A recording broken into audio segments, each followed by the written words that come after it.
There we go. Welcome everyone. Hope you guys are doing well today. Today we have another game, part of Atome's game celebration. I will be playing Chronotopia Second Skin. This is the demo. There is a full game out on itch.io and Steam. I believe the price is $24.99 for the full game. So hopefully this will give you guys a nice sneak peek to see if you enjoy it or not, if you want to purchase it. So this game, I had to look up some things because it said it's based on like the donkey skin fairy tale. I have never heard of that, and I looked it up a few minutes ago before starting stream, and oh my god, what do you mean? So apparently in the donkey skin fairy tale, the whole gist of it is a princess dressed up in a donkey skin to not marry her incestuous father, a king, so I feel like we're gonna be into a lot of crazy, horrifying things in this demo, and I pray for our MC, our precious girl. Also, MC is black, and I enjoyed that. If you guys do not know, I am black myself, so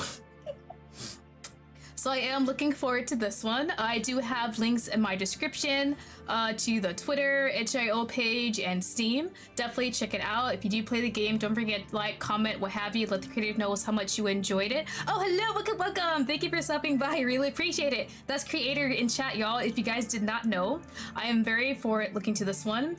Today is the last day for Atome's game celebration, but always check out all these indie games even though the festival is ending. There are so many good ones, and I have so many more I want to play on stream in the future. It's just a long ass list I keep adding to it. I think it's like over 100 at this point. I'm slowly going through the list, but people keep releasing so many good ones, especially ones involving yanderes. So look forward to that one. But yeah, I think that's all I have at the moment. I have my water. There will be another stream later today. This week is honestly packed full of streams, so do pray for my throat because it will be dying. But hopefully we'll be fine with that. At least you won't be too shocked now that you know about the dad thing. That's usually the biggest hurdle. I feel like it is. Definitely if it pops up, if I didn't prepare myself, I would have had to take like a 5-minute lap around my house just for my mind to really sink in that information. But yeah, we're just gonna go ahead and get started, and we will pray. Oh, the incestuous part. It won't be too much of a shock, but it'll probably still shock me either way. Emily, hello, welcome. Thank you for stopping by. Hope you're doing well. Once upon a time, in a land far, far away, descendant of a great family from Mauritania who had settled in Europe, the princess was as wise as she was beautiful. With her thirst for justice and strong personality, she was soon handed the reins of the country. Ooh, look at girl go! Her wealth came from a magical donkey she had inherited from her ancestors. Oh, it's magical, okay. The animal could produce gold and jewels at will. She collected them and erect roads and buildings which would serve the interests of her people. Under her reign, works of art and projects of all sorts were developed. Her people lived without ever having to fear hunger, since she always found a solution. The attention she had for her people, as well as the vast power her wealth gave her, made the young princess hugely respected across the country, and everybody praised her. God seemed keen on satisfying her in return. The princess indeed fell deeply in love with a young, inexperienced, but honest noble, who had eyes for nobody else. And is that when tragedy struck? This seems all too good at the moment. He was from a famous family of 12 sons. Goddamn, let's pray for the mother.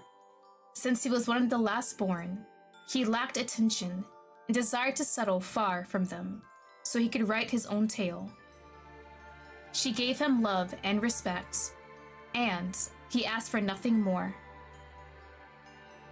From their marriage, a lovely daughter was born, and she was already on the path to become as wise and brave as her mother.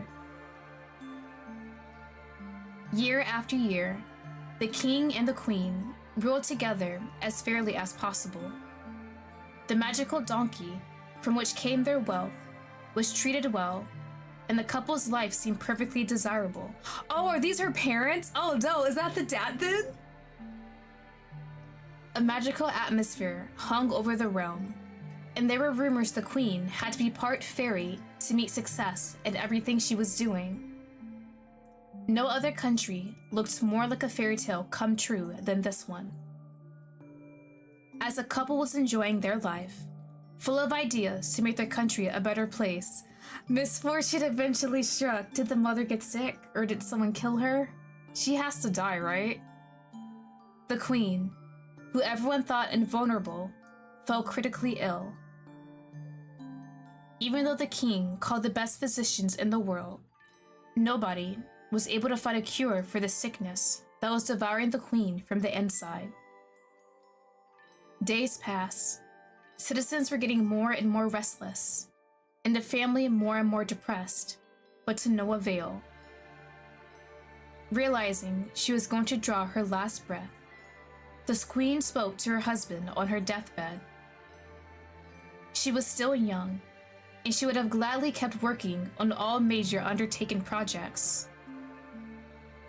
But she was even more remorseful for leaving her husband and her daughter so soon, as she loved the both of them so tenderly. My day is good. Oh, my day is pretty good so far, Emily. Pray for my throat, though.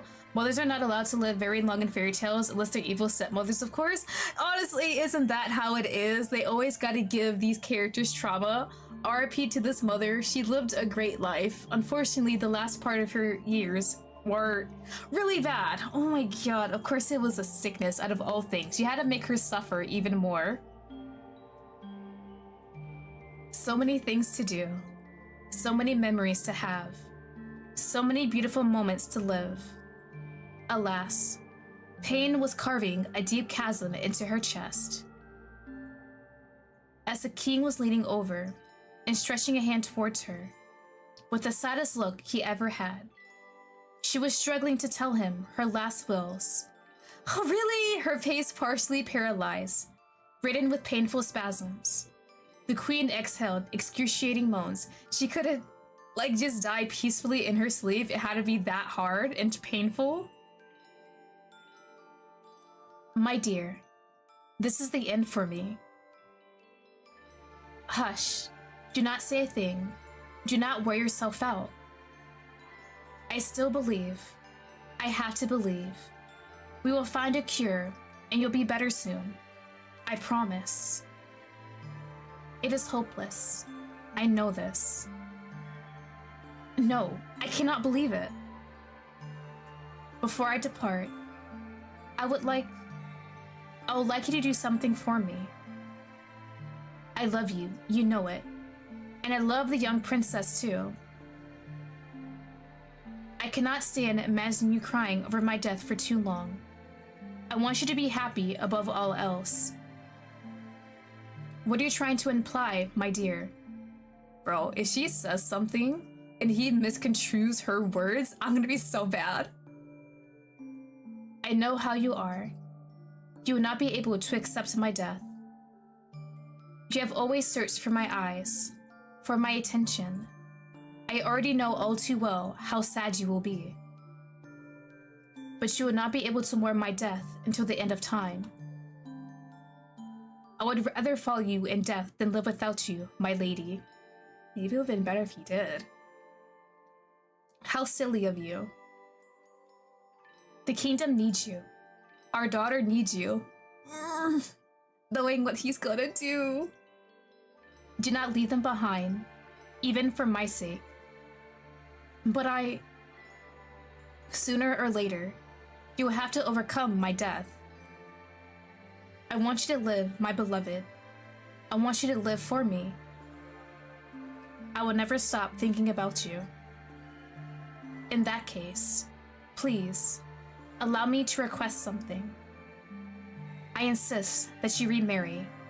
Find someone who will make you happy again. Someone who can take place in the eyes of my people, of our daughter, the princess. And he somehow thinks it's his daughter. Oh god, oh god. But I cannot do this. Nobody will ever replace you in my heart.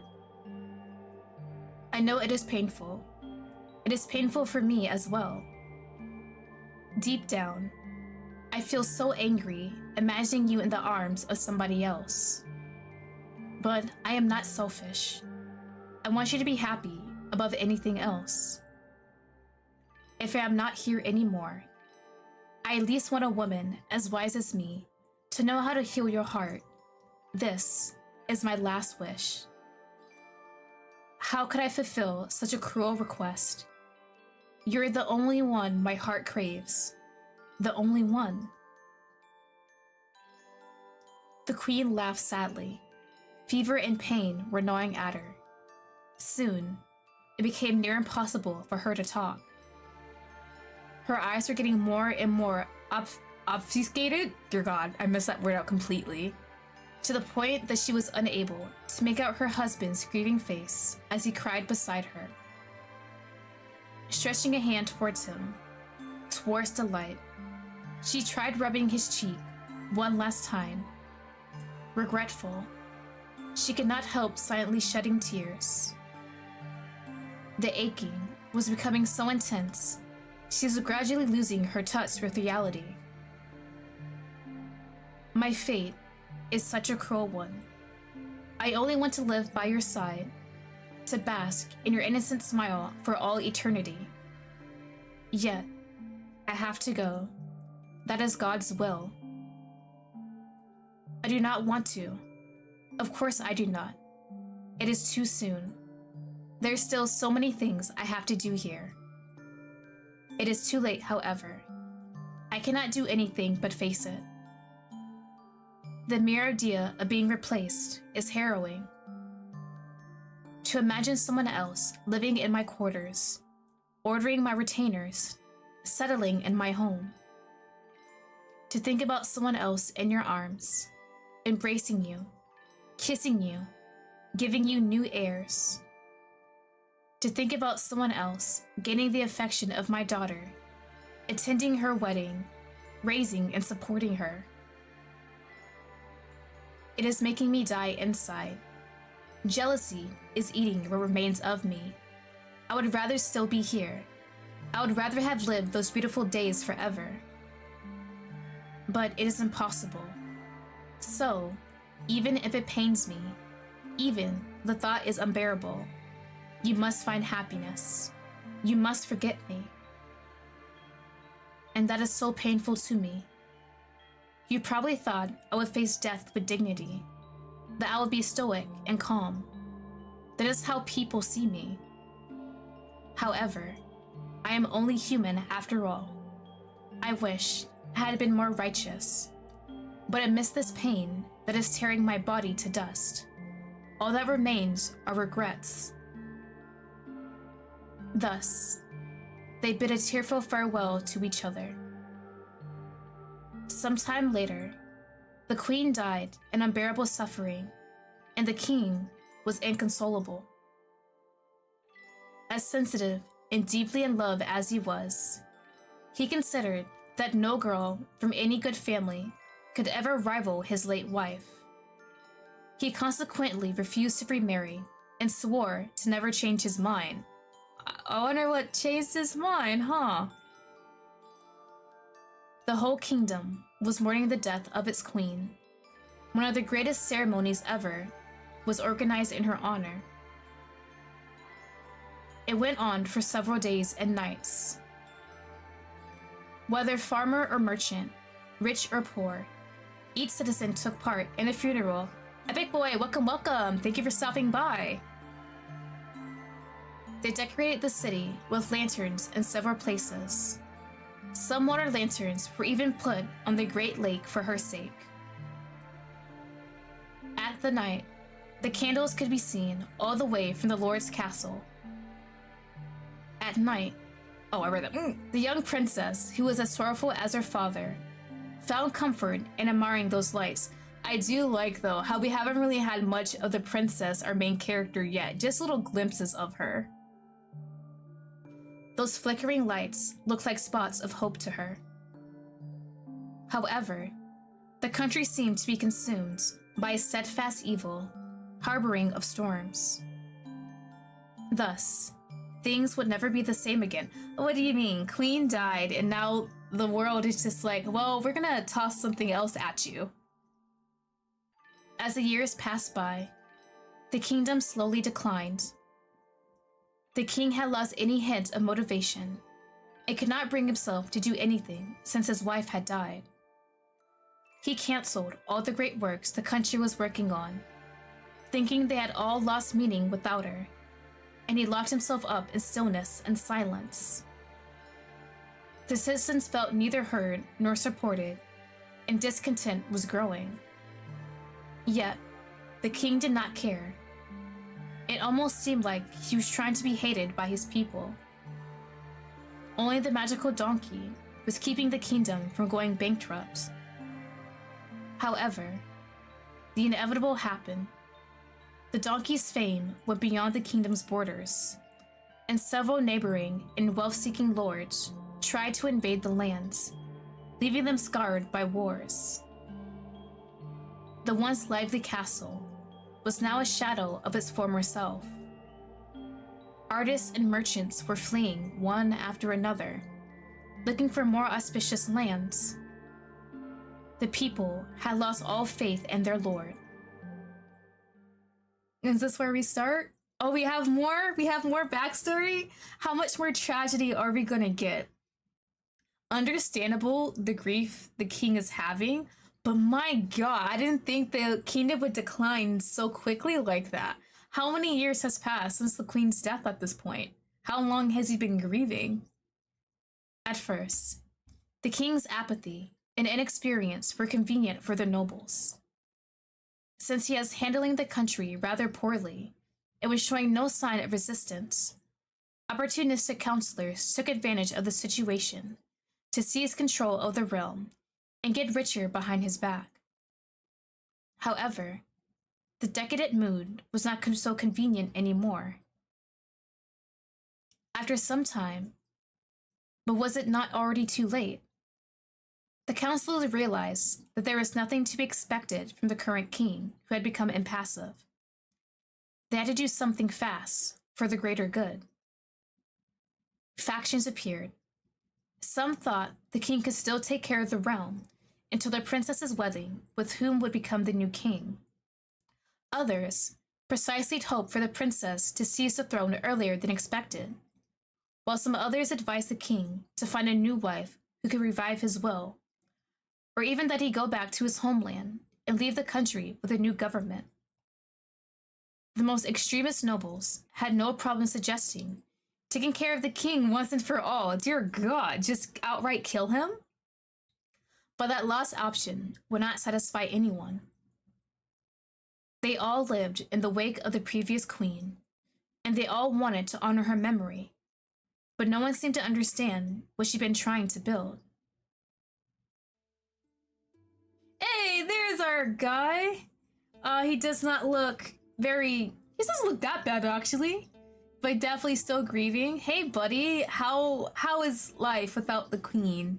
You can make it. Just pick yourself back up. Maybe pet a cat, smell some fresh air, something, exercise. I heard that kind of works just a bit. Because of those long struggles, King Theobald? I don't know how to say that. Theobald? I'm gonna say Theobald. I'm definitely saying that completely wrong. Was asked to find a new wife day after day. However, he was still obstinately refusing to do so. Do you think about cat therapy? That's a good one. Cat therapy is always the best. I have 3 cats myself. If I'm ever feeling sad or depressed, I just pet them and feel instantly better. His most faithful counselors were growing desperate. Theobald? Is it Theobald? Really? Okay. Theobald. Hi, Theobald. Theobald sounds so funny. It just sounds like I'm calling him bald. I'm so sorry, sir. You're grieving your queen. I'm calling you bald, but you have a full head of hair. Just look at that. You even got a beard. But your excellency, the whole kingdom's fate is at stake. You cannot remain impassive while some are scheming for your death or your replacement. Exactly. Your lack of action is folly. Twins? You must choose someone to live by your side, to put an end to those complaints weighing on your shoulders. I do not care. Let them kill me if this is what they want. To follow my queen is my only wish, but you can't do it yourself, apparently. So there's still something in you that at least wants to live, or is at least honoring her wanting you to live. You cannot say that, Your Excellency. The queen would always think of the kingdom's best interests. If you give up the realm, you betray her memory. So be it. If you do not wish to manage the kingdom, then why keep this masquerade going? You should have remarried the princess off much earlier. Think of your daughter. It is time for her to see something else. My daughter, the princess, may hate me for all I care. My whole kingdom too. Nobody will ever be as great as my departed wife. Okay, buddy. I know you're grieving, but you have a child you need to take care of. Would your wife really approve of you just not even... Have you visited your daughter? Has he even seen how she's doing? That's her mother too, right? But, my lord...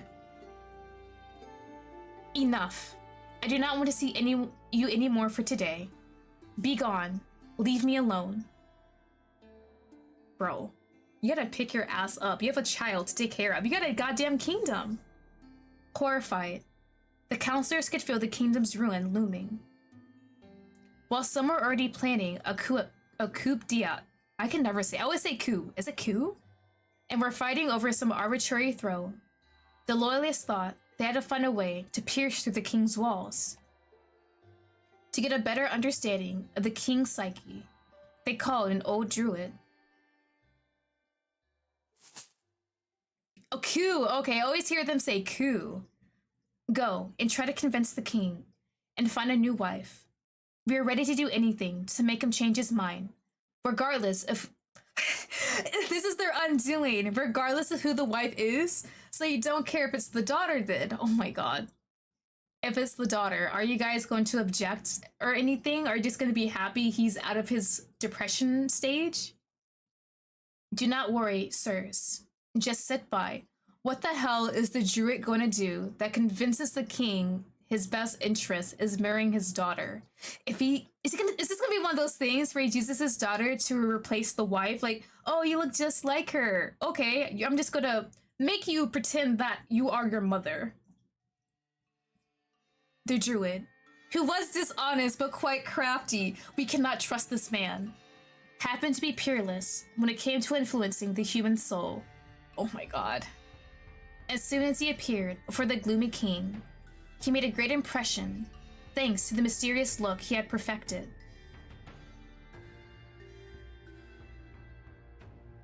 Your Highness, your counselors invited me here today because they are worried about your health. Speak freely. What is weighing on your heart? The death of my wife, of course. I have lost any desire to live since she died in my arms. I cannot see nor hear. I keep on brooding over the past again and again. I understand.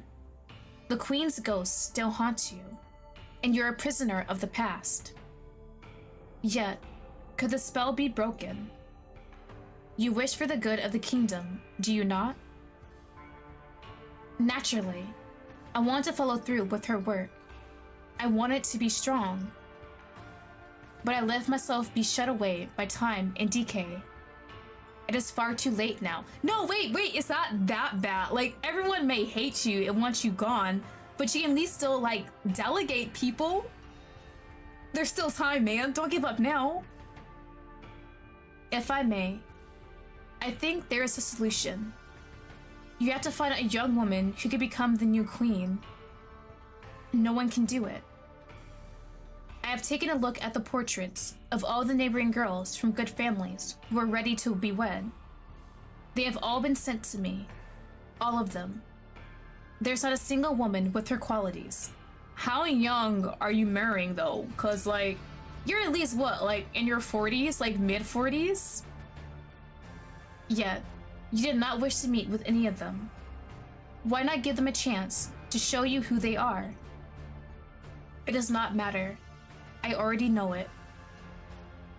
Could it be that you're taking the Queen's last wish to heart, and you're only ready to wed a far more beautiful woman than she was? Beauty is indeed enjoyable, but I do not really care about it. I only ask her to be wise, smart, and righteous. Are you looking for someone who shares her traits? Oh my god. Just me already researching the whole donkey skin tale before stream just has me so receptive of all these words, suspicious of everything. If you say marry his daughter, do not say it. Do not say it. The king stood still. Given the awkward silence, the druid knew he was right. Oh my gosh, the king did not just want any princess in the area. He wanted someone he looked like his departed wife as much as possible. Oh, okay. And if there were a Moorish princess, would you consider marrying her? Maybe. Like, you had to have objected at least to the suggestion of marrying your daughter, right? Right? Then your highness, I know only one such person. Our righteous and wise princess. He looks exactly like a departed queen. Oh, you damn druid. Why are you here? We do not need you. She lives near you at the moment. And who might she be? I have a portrait of her with me. I think it is the only one you did not glance at. Like, please have a visceral reaction of seeing a portrait of your daughter. As someone suggesting you marry her. Please, like, give me some kind of faith in you. Really? Why would my counselors hide this mysterious princess from me? See for yourself. The ambitious druid handed the portrait to the aging king. He grabbed it and paced up and down across the room in revealing silence. I'm sorry? She is magnificent. Wait, has he not seen his daughter in years? Is that why he doesn't recognize her? Please. She is magnificent. This face, this skin, this expression. She is lovely. And you're telling me that she is wise and righteous. Absolutely, Your Highness. She has received the best education. I wonder why. I recognize those eyes. I could swear I'm looking at my wife. How is this possible? Who is this foreign princess? Oh, the build up to this. She is Princess Kiana, your daughter, Your Majesty. Please, please have an actual reaction. I need horror on your face. Thank you! Something! I got something at least. Now please refuse. Like, please? My daughter. The king was shocked for a split second. Depression had taken hold of him to the point of cutting him off from reality. No, stay in reality, stay in reality. That's good, reality is great, it's wonderful. To be honest, he had refused to see his daughter since the queen's funeral, because her mere presence reminded him of those beautiful days forever lost. He did not even know what she looked like, or what kind of woman she become. He suddenly felt shameful. I mean, he's handling the whole not wanting to see the daughter since the wife died better than some of the fathers I've read in manhwas. Usually they just straight up abuse the daughters and neglect them. I mean, she has, like, I guess the palace servants to take care of her, and he's not mean. So it's a low bar that he's rising above, but it's better than nothing, right? Please discuss, please, please. Oh, thank you. Okay, so, okay, I have some faith in him now. Are you making a fool of me, Druid? Are you telling me to marry my own daughter? Admittedly, it must sound rather extreme. But think about it, Your Highness. Is there someone else who could look more like your departed wife than her? Is it not troubling? I would even say it is a gift from God. Do not bring religion into this bullshit. A divine gift, you say? Bro, is all this the druid's fault? He's that manipulative? Princess Kiana looks too much like her departed mother for it to be a mere coincidence. This is God's will. Yeah, God's looking up from heaven going, Theobald, marry your daughter. She looks just like your wife. Do it. Do it. The queen's soul did not go to heaven. We're not doing the whole... Oh my god. Oh my god. It settled in that younger Taylor... Ew! I'm sorry, the way Taylor made body, that sounds gross as hell! The body was made for you. Oh my god. Very low bard indeed. Extremely low when it comes to fathers and manhwas. She is simply waiting for you to find her, my lord. Do not miss the second chance. Oh my god. Keep the bloodline pure? Oh my god, ew! Yeah, bro, can we not? We need this man gone. Can someone just arrow to the head? He's a druid, can he die easily? We need, I guess, magic maybe?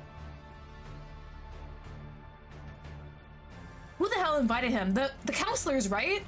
We need to get the counselors out of here too, because why would they call this man? Confused by the old druid's silver-tongued words, King Theobald hesitated. Eventually, oh, thank you, he sent the man away, claiming...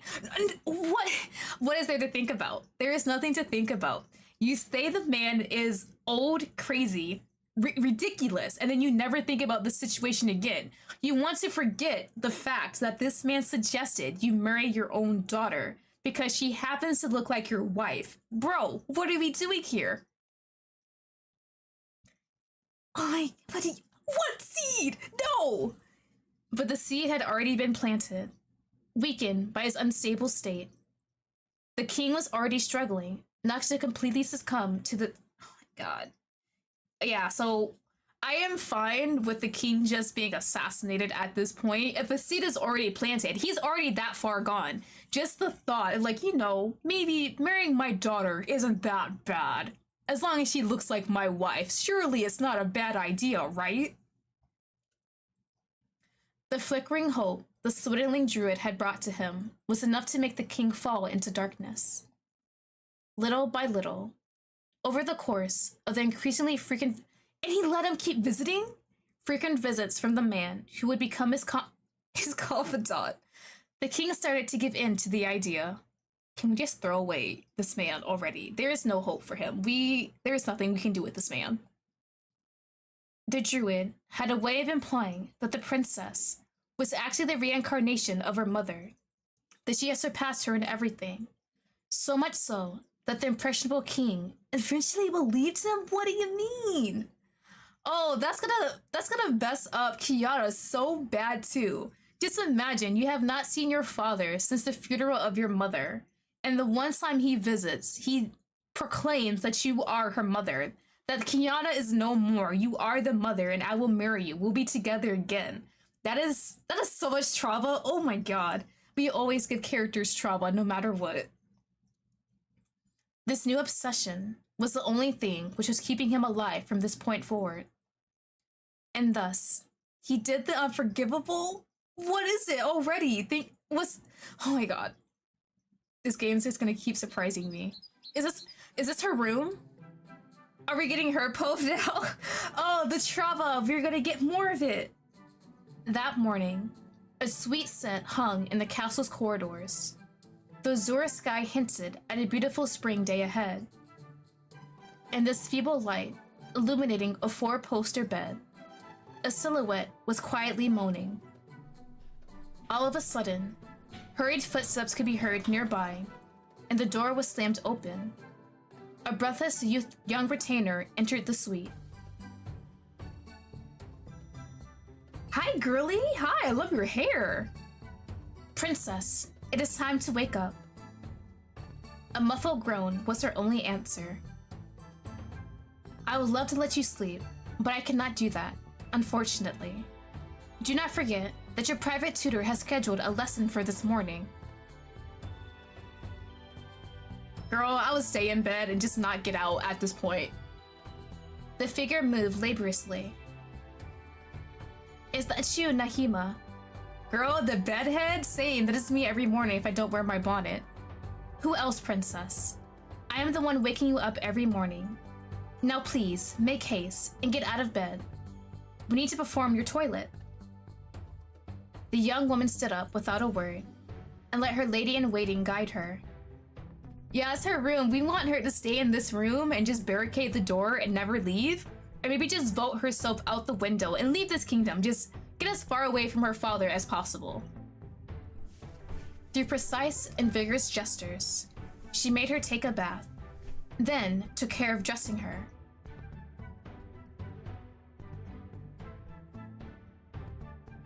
The music sounds so goddamn hopeful and jovial. Oh my god. Just as the retainer was going to brush her hair, Kiana finally seemed to get out of her torpor. What is that flowery scent that's been tickling my nose since this morning?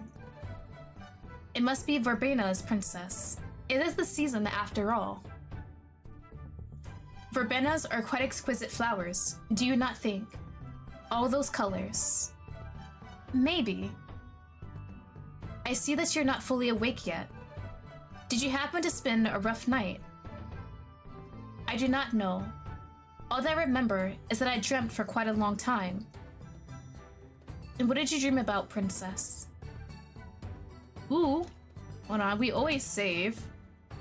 Oh, hold on. Save? Oh, there we go, save. Never mind. Go back. We're good. That I was with you. That I was the queen. That I was alone.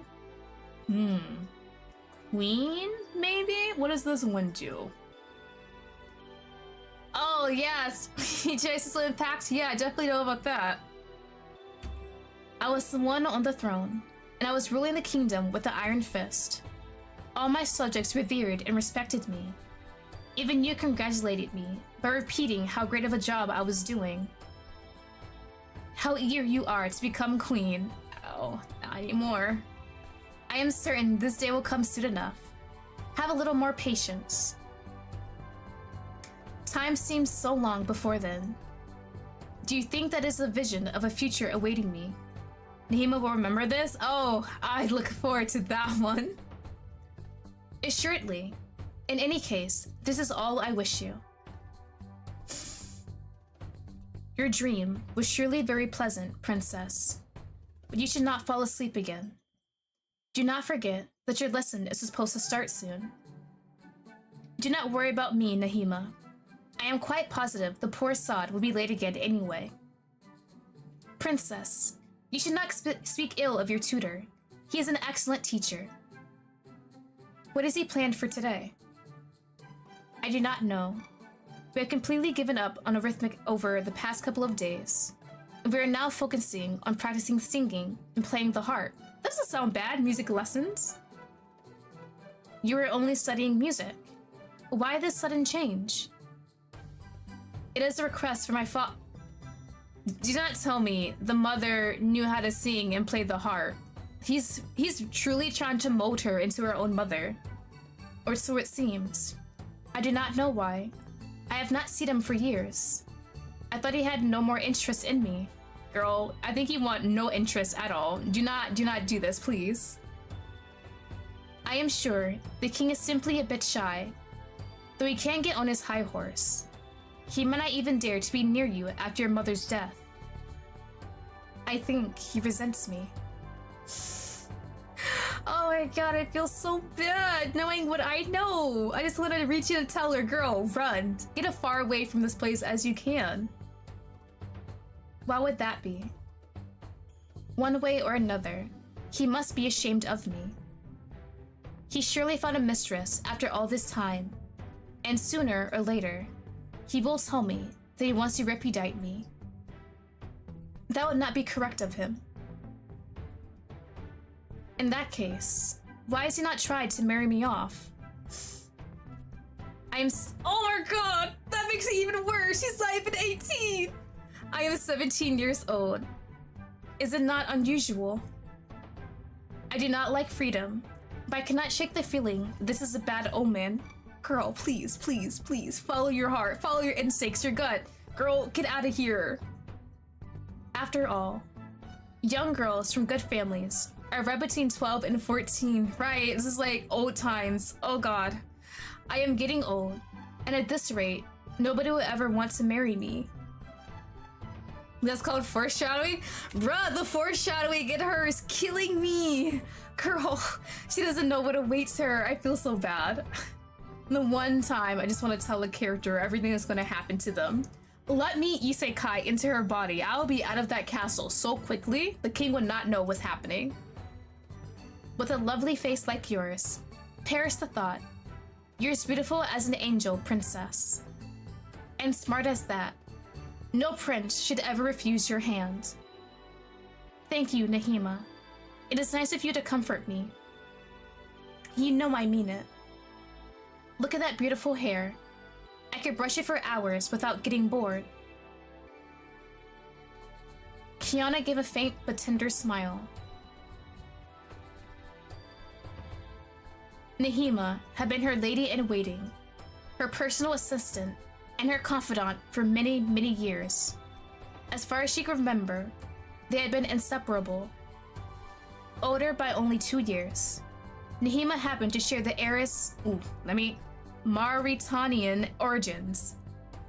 However, unlike Kiana's family, which had always consisted of famous nobles, Nahima's humbler family had settled in the region as retainers. The late queen herself had trusted the young Mauritanian servant. That was how she became the princess lady-in-waiting, despite her humble origins. Let's just get together with Nahima and forget the father. She was now greatly enjoying taking care of the princess, and the sudden death of the queen had only brought them closer. It was, without a doubt, Nahima's optimism and kindness that were allowing Kiana to live a comfortable life despite the grim state of the country. Between the lessons intended to hone her knowledge and the time spent with her retainer, the heiress was not lacking in anything. Yet, she was feeling deeply bored, and, to her dismay, no party could ever awaken the sleeping castle. If things keep going like this, I'm going to die of old age within these walls, she thought, a bit melancholic. No one would ever look for me. No one would ever come to save me, and I would end up alone in this depressing place. She did not want to show Nahima her anguish, so she tried her best to smile. With the brushing done, the two girls left the room to attend to their occupations.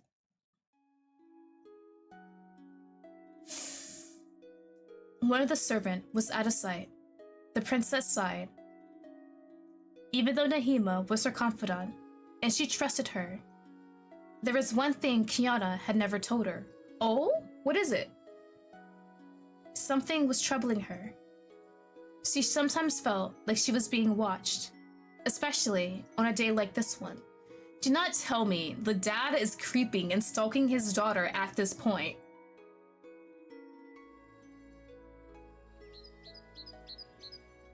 As the weather was sunny, her tutor enjoined her to go to the palace's inner garden to begin her recital. And, as she had foreseen, the princess felt someone looking at her as she was singing. A gaze that was coming from the king's cabinet. Probably the druid spying on her? That could be it too. Either the druid or the king, or both at once, which would be even weirder. It was the king! Ew! Of course, it was the dad. He's like, oh, let me just check up on my future wife. My daughter! I need you to, like, repeat that in your mind, your daughter. Every time he thinks about his wife or is talking about Kiana, just put my daughter every time. Kiana, my daughter is doing something. My daughter, please, bro, hammer it into your head. That is your daughter. That is your child. Oh my god, it gets even worse the more I think about it. You were there for her birth, right? You saw her as a baby. I don't understand. This is ridiculous. As usual, the king was observing his daughter from afar, staring at her with a desire that was not hidden anymore. Oh, that's even worse. Ugh, can we get away from this man? The old druid had grinded him down, and now, the king was as desperate as he was convinced. he had to marry her. That day, his counselors had gathered at... Is he gonna tell them? As he requested. He was going to inform them of his decision. Guys, I know you want him to like get out of his depression and be happy, but I wholeheartedly need you to at least show that you do not like that. And please, like something. Please, for my sake. The mood was heavy. Everyone felt something major was about to happen, and they were as worried as they were eager to hear what the king had to say. Oh, you're gonna regret that. Thank you all for coming. As you know, many of you have been begging me to remarry. Until now, I was quite against it, as I wanted to keep the promise I had to my late wife. She wanted you to remarry, bro. However, I had finally found someone worthy of replacing her and sitting beside me on the throne. Oh, let's not applause. Yeah, let's just wait until the end of the announcement. Kinda hoping for clarity to hit this guy, but I don't know the type of visual novel this is. I don't ever think there's going to be clarity with him, unfortunately. I definitely feel like the big part of the plot is trying to find a way to escape his clutches, because this is a time loop visual novel. So we're probably gonna have to try it again different ways to try and get out of the situation. A round of applause filled the room. The counselors seemed both incredulous and ecstatic. At least the game is telling us, yeah, this man is crazy, and what he's thinking about marrying his daughter is horrible. Visual novel raised the bad guy. Oh yeah, it's definitely clear he is the bad guy at this point. Thank you for making the decision, Your Highness. You may have thought of us as insensitive, but we're only doing it for your sake and the kingdom's. Absolutely. And we are sure the woman you have chosen will be up to the task. Could you tell us who the lady who managed to entice you might be? Please, I'm begging for shock too. Of course, I would not hide the truth for much longer. She, who my heart has chosen... He said it outright! Is Princess Kiana. And I hereby officially announce my decision to marry her. Alright, are they gonna be like, oh, you're joking! Ha ha ha. Funny, right? It's not exactly a time leap, though you don't have to repeat the same day. Oh, thank God, bro. I'm glad I don't have to do that because I suck at time loops, honestly. Thank you! Please, thank you. I'm so glad. People are actually reacting the way I want them to react. In a shared movement of fear, all the counselors fell silent. Some thought they had misheard. Others thought it was a misunderstanding. Thank you. Everyone's like, surely we heard that wrong, right? This is a joke. This is a prank, right? Some guys are gonna come out with some cameras like, you've been pranked. You really thought I was gonna marry my daughter. One brave soul decided to break the ice and shyly asked, Princess Kiana, your daughter. I see that. I see that little crack there. My daughter, indeed. He's just so proud of himself in this moment too. There is no disgust, no reluctance. He's very sure about his decision. It's just a prank, bro, right? Please, it's a horrible ass prank, but let it be a prank. Loud whispers fill the king's cabinet. A mix of horror and bewilderment can be seen on the faces of the nobles. Thank you, we have people with perfectly good reactions to this. Now do not enable him. That's what I need. I need them to just not say, oh, king, surely. That's not the best decision. Please tell him it's wrong. Time seemed to have stopped, and the cheerings have been replaced by contempt and cold glares. Another counselor dared to speak. But, Your Highness, with all due respect, you cannot marry your own daughter. The church says...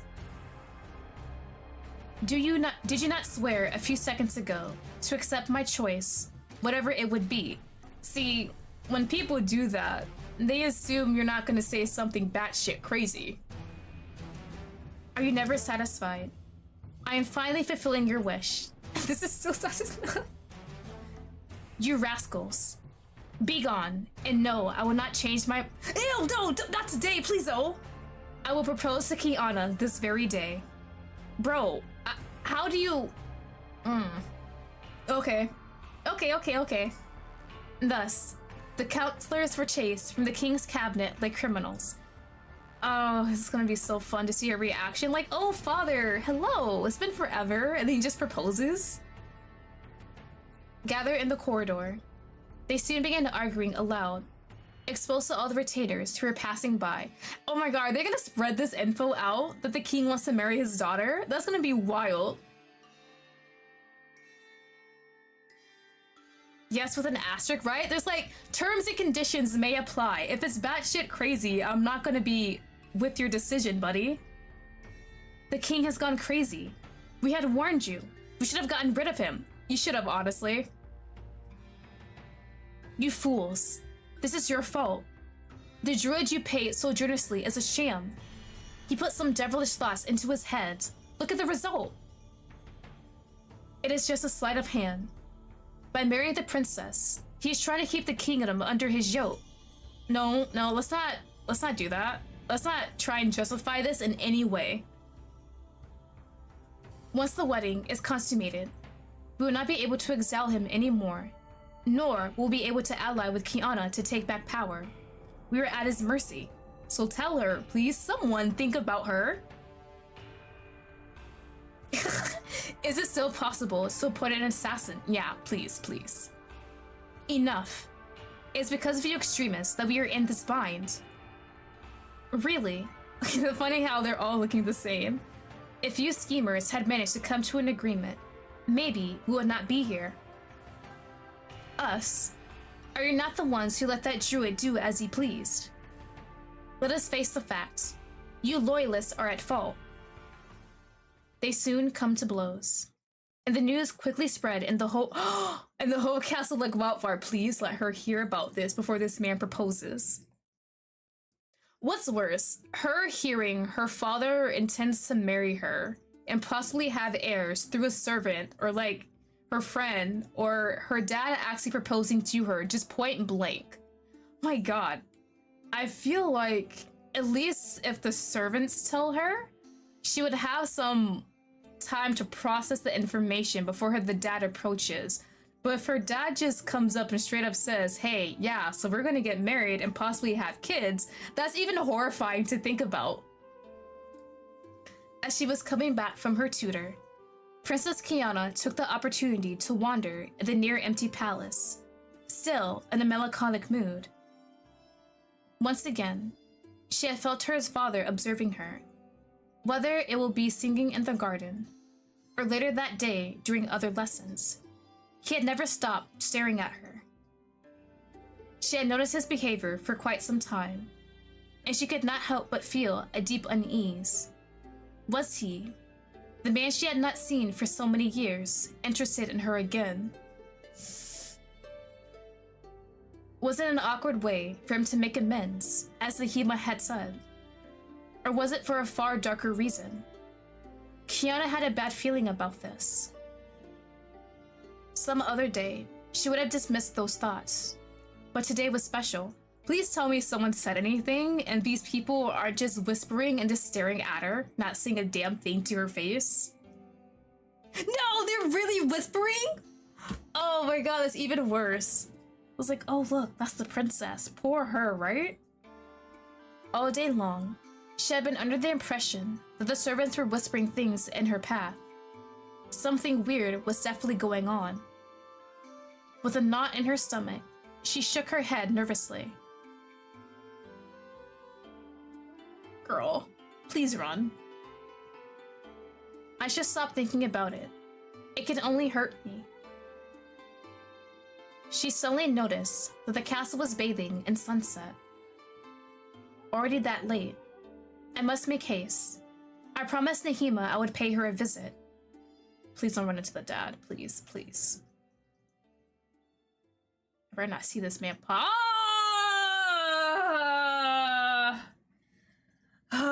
Okay, hold on. Let me just prepare myself for the scene that's about to happen. Let me take a sip of my water and just stare off into the distance and just Try and prepare my heart and my mind and my body for what's about to happen.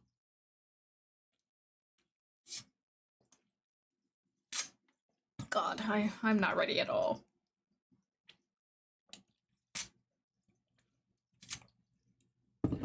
You're quite good at guessing what's happening, Dex. Oh my god. Years and years of reading so many manga, fanfics, and books have prepared me for kind of predicting these moments. Of course, as soon as she wants to just talk to Nahima, this happens. It just felt so perfect. Oh my god. Okay.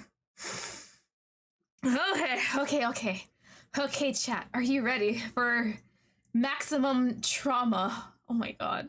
Like, what does he think's gonna happen? Like, did he really think she's like, oh yes, definitely, father, I will marry you? If she just rejects him or calls him crazy, is he gonna get pissed off? Is he just gonna be desperate and be like, my wife, please, please, it is me. Surely you're my wife reincarnated into my daughter's body. Oh my god. Grief, desperation, or anger. What would I want? I feel like desperation sounds better than anger, but none would be better, but that's not gonna happen. Okay. I'm good. I think I'm good. As the princess was walking towards the castle kitchen, where most of the retainers are at the time of day, she felt a presence behind her back. Reflectively, she turned back and caught a glimpse of a man standing before her. Her heart skipped a beat, like never before, due to the surprise. You're screwed regardless. We definitely are. I feel like I'm trying to just think, what actions would he do?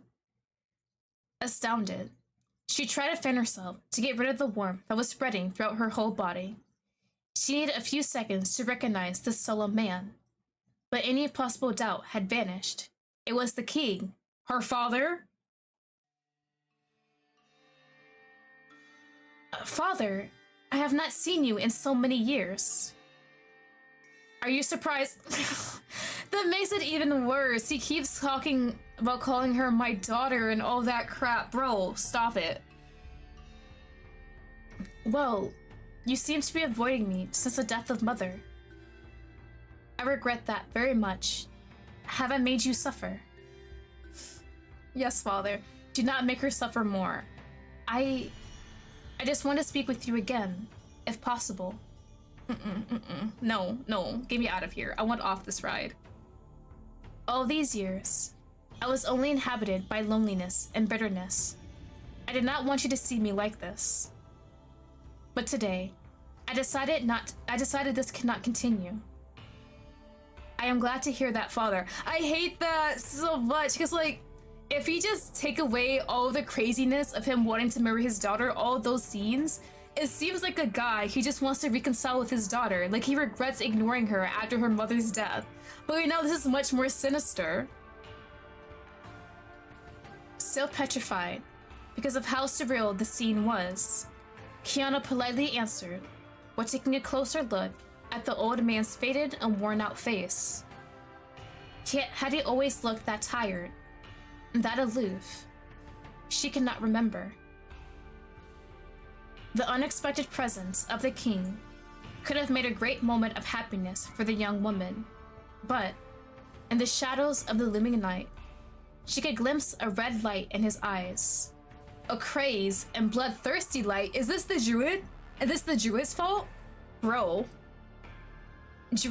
Yeah, this is all the druid's fault for planting all of these seeds in him.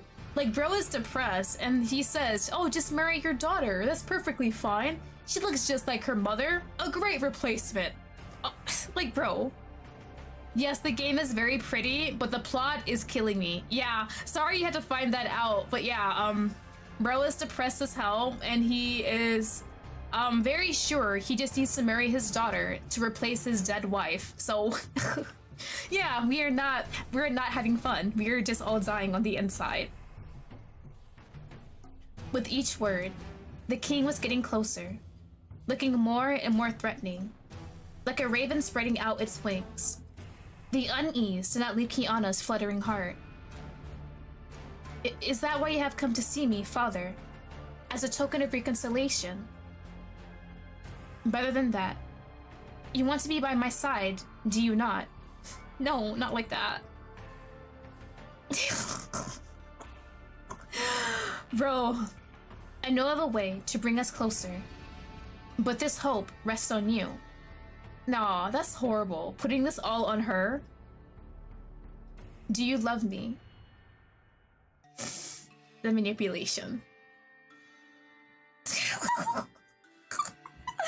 These lies are killing me. I love you. Like a daughter must love her father. Please take that to heart. Like, internalize that. Just stuff these words into this man's brain. Like, cut this open, stuff them, print them all over his head. Even tattoo them in his eyelids if you must see them when he closes his eyes. This is not what I want to hear. Oh my god. I love you, my daughter, and I have decided to bury you. I just feel so icky reading that line out. Oh my god. Yeah, girl, shake! Kiana could feel her blood rushing through her veins. Like, what were you expecting? You did not speak with her or see her for years after her mother's death. Then you come out of nowhere and was like, I love you more than a daughter. I want to marry you. Like, let's be for real, bro. Cold sweat was running down her spine. I mean, he's old. She can just kick his shins, right? They'll break easily. Knock out his knee. Maybe displace his hip. She did not want to believe it. Yeah, be pissed, please. My apologies, Father, but the church's teachings, I do not care about those. Forget them. I love you, and I want to make you my spouse. But I cannot. That would be a crime. More than a crime. He cut her pleading short, with a voice as sharp as steel. I think you do not quite understand. You will marry me, whether you want to or not. I have your life in my hands. You have no choice but to obey me. Terrified, Kiana glanced around her, but there is no way to escape. The king's imposing stature was blocking the corridor. Yet, an overwhelming urge to run away was tormenting her from inside. She had to find a way. She tried to negotiate. Yeah. Sorry you had to walk in on this. You definitely missed the part where the druid basically told the king, marry your daughter. That's perfectly fine. Please, at least give me some time to think about it. The old king scowled at her, displeased. You have 1 hour. No more, no less. I will be in your... Ew! No! Get out of there! Finish thinking about my proposal by then. And he's waiting in her room too? That's even gross! And he just walks away like nothing... Oh my god. Okay, we have an hour. That is enough to at least run away. Far enough where he has to search for her, right? Then he turned around and walked away, his cloak floating through the wind, leaving the princess lost in shock. So let's go get Nahima, tell her all the batshit stuff is happening. Surely Nahima has heard what happened with all the rumors and stuff that the servants are telling. And they just leave and never ever look back, because there's no reason to come back here at this point. As he was vanishing from her field of vision, turned red by dusk, she let herself fall on the ground. This is not what I wanted. Yeah, buddy, so, why is he doing this? Like, they hired him to get the king out of his depression, but why specifically is he just like, oh, marry your daughter, right? Like, is that just the only solution he really saw that could help the king out in this situation? Was there nothing else? Like, they don't have, like, what was it, antidepressant pills? They don't have any of those here? Don't got no medication? Leaving the princess to her sorrow, the old king went back to the druid, who had advised him. He did not advise him well at all. Just do not lie to me. Druid, my confidant, speak frankly. Is my love for Kiana... You've had so many people be horrified, including your own daughter. Yet you come to this man and ask for his opinion. Not if your feelings are mutual, your highness. Has she become enamored with you? Oh my god. I do not know. She seems confused. Shaken. How do you not know? She didn't answer, oh, yippee, yes, father, I want to marry you. Obviously, that's what I've been dreaming about since I was a kid. She was horrified. What do you mean you can't tell if she truly loves you or not? Oh my god. I'm pretty sure the druid's only here for the money, whatever can get him the king's favors. You know, that's a good point. He saw that the whole marry your princess thing was working. He was like, goddamn, okay, let me just increase my payday and continue feeding into this man's delusion. So of course he's gonna keep on going like, yeah, king, it's perfectly fine. Do what you need, marry your daughter. Surely that will make you happy. You're probably playing a cube. That's the only reason I can think of doing this. I feel like he was playing a coup. He could just kill him easily though, right? Just be like, hey, just drink this and everything would be better, and then the king just falls dead. But a payday, that definitely seems a bit more plausible. Like, how much money has he been making at this point? Surely they're paying him handsomely just to do these consultations. Am I making a mistake? Her confusion is only natural, your highness. The princess is still young. She cannot analyze her feelings well yet. Bro, 17 is good enough to know she doesn't want to marry her father. With some time, she'll perfectly get used to it. So, I must give her time. Enough to run away. More than time. She needs to forget her reluctance. For that reason, you should, for instance, answer to her every whim. So if she says, just get some rope and just swing your little neck around it, would that be fine? If you shower her with presents, she will soon understand how strong your love is, your highness. Ew, no, don't do that, don't do that. Ew! I'll keep that advice in mind for after the wedding. But tell me, do you have a daughter? Unfortunately, I do not, your highness. Oh my god, the druid is just saying whatever he can to get that paycheck, isn't he? But believe me, if I had one, I would not think twice before marrying her. No, bro. Okay. Now, surely, he has no shame. He has no shame. He's gonna say whatever he wants for that paycheck. I kind of want to applaud him for that too. Like, bro's like, I'm making this paycheck whatever way I can, even if I have to say the most disgusting, depraved things ever. That line? Oh, what do you mean it comes from a movie? Of course it does. Of course someone has made that line into a movie. And there he goes. Yep. Pleased with the druid's cajolery, King Theobald got out of his cabinet, even more determined than before to make his daughter yield. Ew, I don't like the word yield too.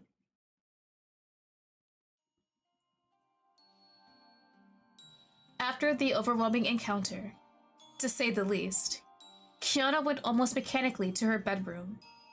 Then she silently sat on her bed by a dislocated automaton. A movie adaptation of Donkey Skin is quite popular in France, but is very flippant about the incest part. Ooh, it's popular in France? I definitely need to ask my mother if she's seen it, because my mother is French. She found a bit of comfort in her misfortune. She now understood why the king seemed so weirdly reticent to marry her off. He wanted her for himself. Yup. Ew.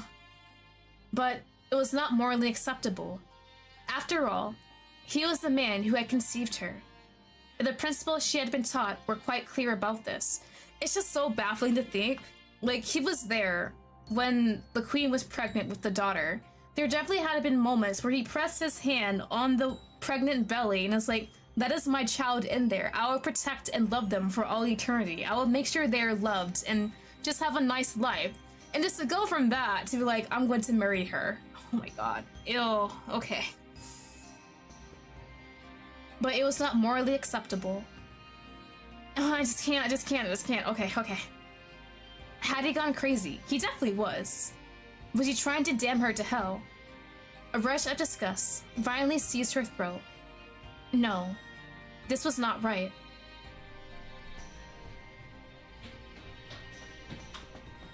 Deep in morbid thought, the princess hardly noticed the sound of hurried footsteps coming closer. Please, is her buddy right? The grating noise of the door made her jolt. Was he already...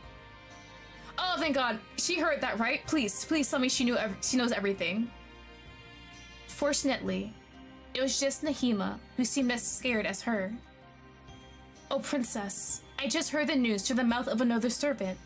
I came here as fast as I could. Thank you, Nahima, but your effort was vain.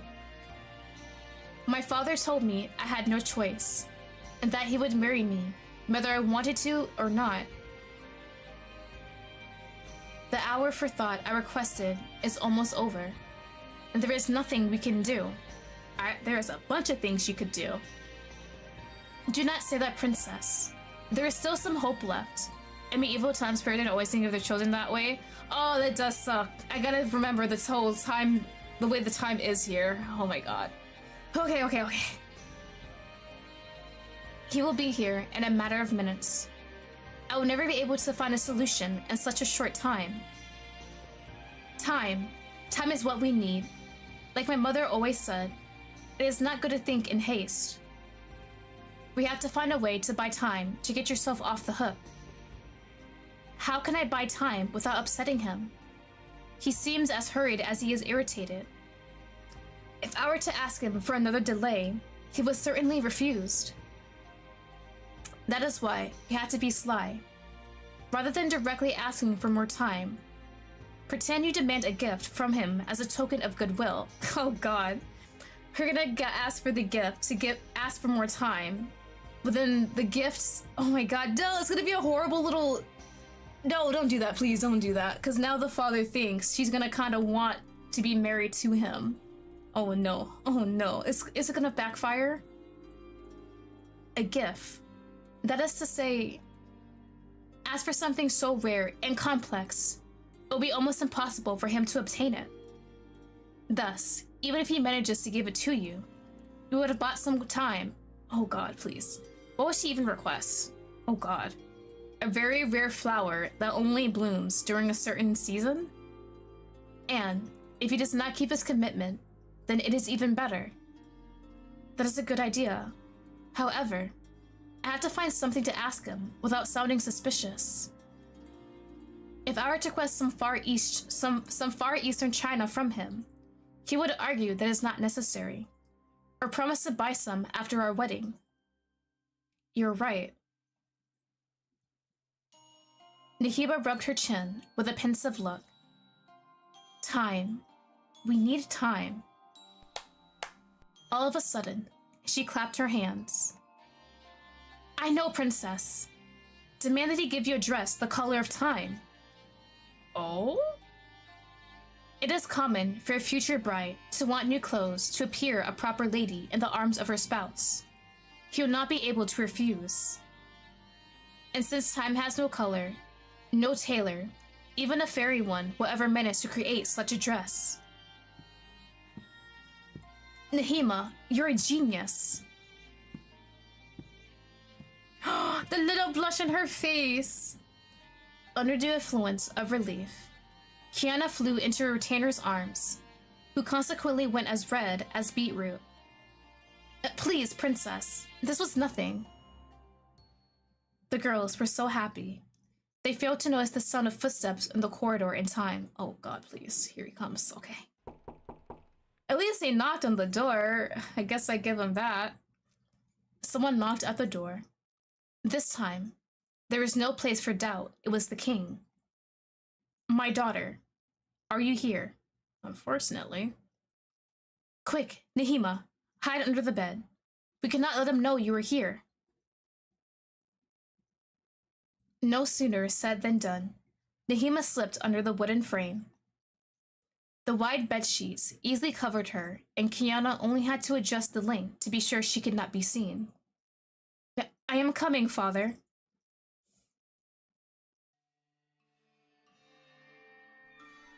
With shaky hands, the princess opened the door and let the king come in.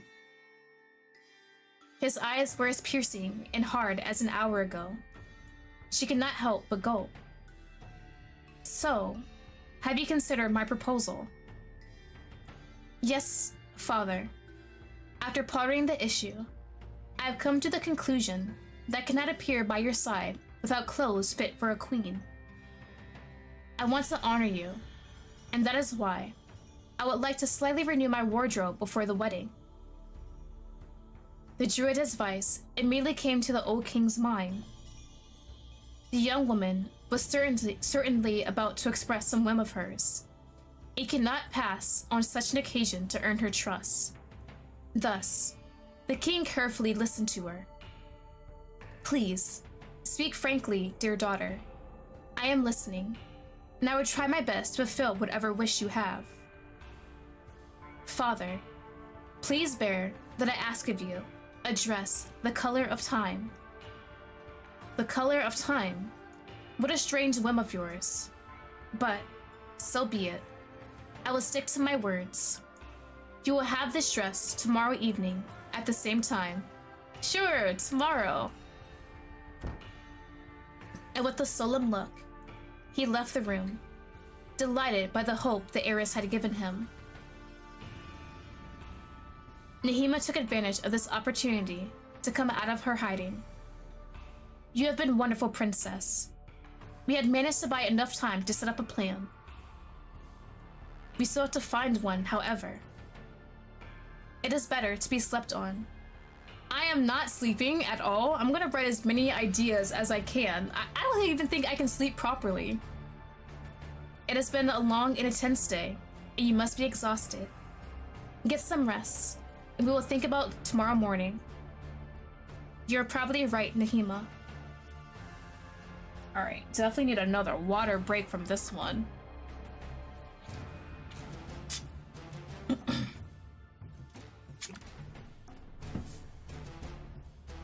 With a brooding and hazy mind, the princess quickly went to bed. There had to be a way to save her. Meanwhile, the king had gathered the most talented crafters of the area. The best tailors were there, and he had ordered them to make this dress in a day. Otherwise, they would be hanged. Yeah, I don't think they got a choice in that one. Terrified for their lives, they started their work straight away, relentlessly working all night while cursing this weird idea. A dress the color of time. What a caprice. Okay. I wonder what color the tailors end up choosing in the end. On the second... this happy-ass music. On the dawn of the second day, the princess woke up earlier than usual. Kiana was not in the mood to stay in bed. She was pressed for time, and her night had been scattered with nightmares and untimely awakenings. The verbena scent was getting overwhelming, almost sickening. All she wanted was for someone to help her get rid of this unbelievable situation. Still in her dressing gown, she sat on the edge of the bed and stroked her hair, waiting for a retainer who was in charge of her toilet. After some long minutes, the door eventually opened. I was gonna say, it's not the king. Good morning, princess. Oh, are you already awake? Yeah, I didn't really sleep well, so... Okay, so, what are we gonna do? I did not sleep well? I did not sleep well.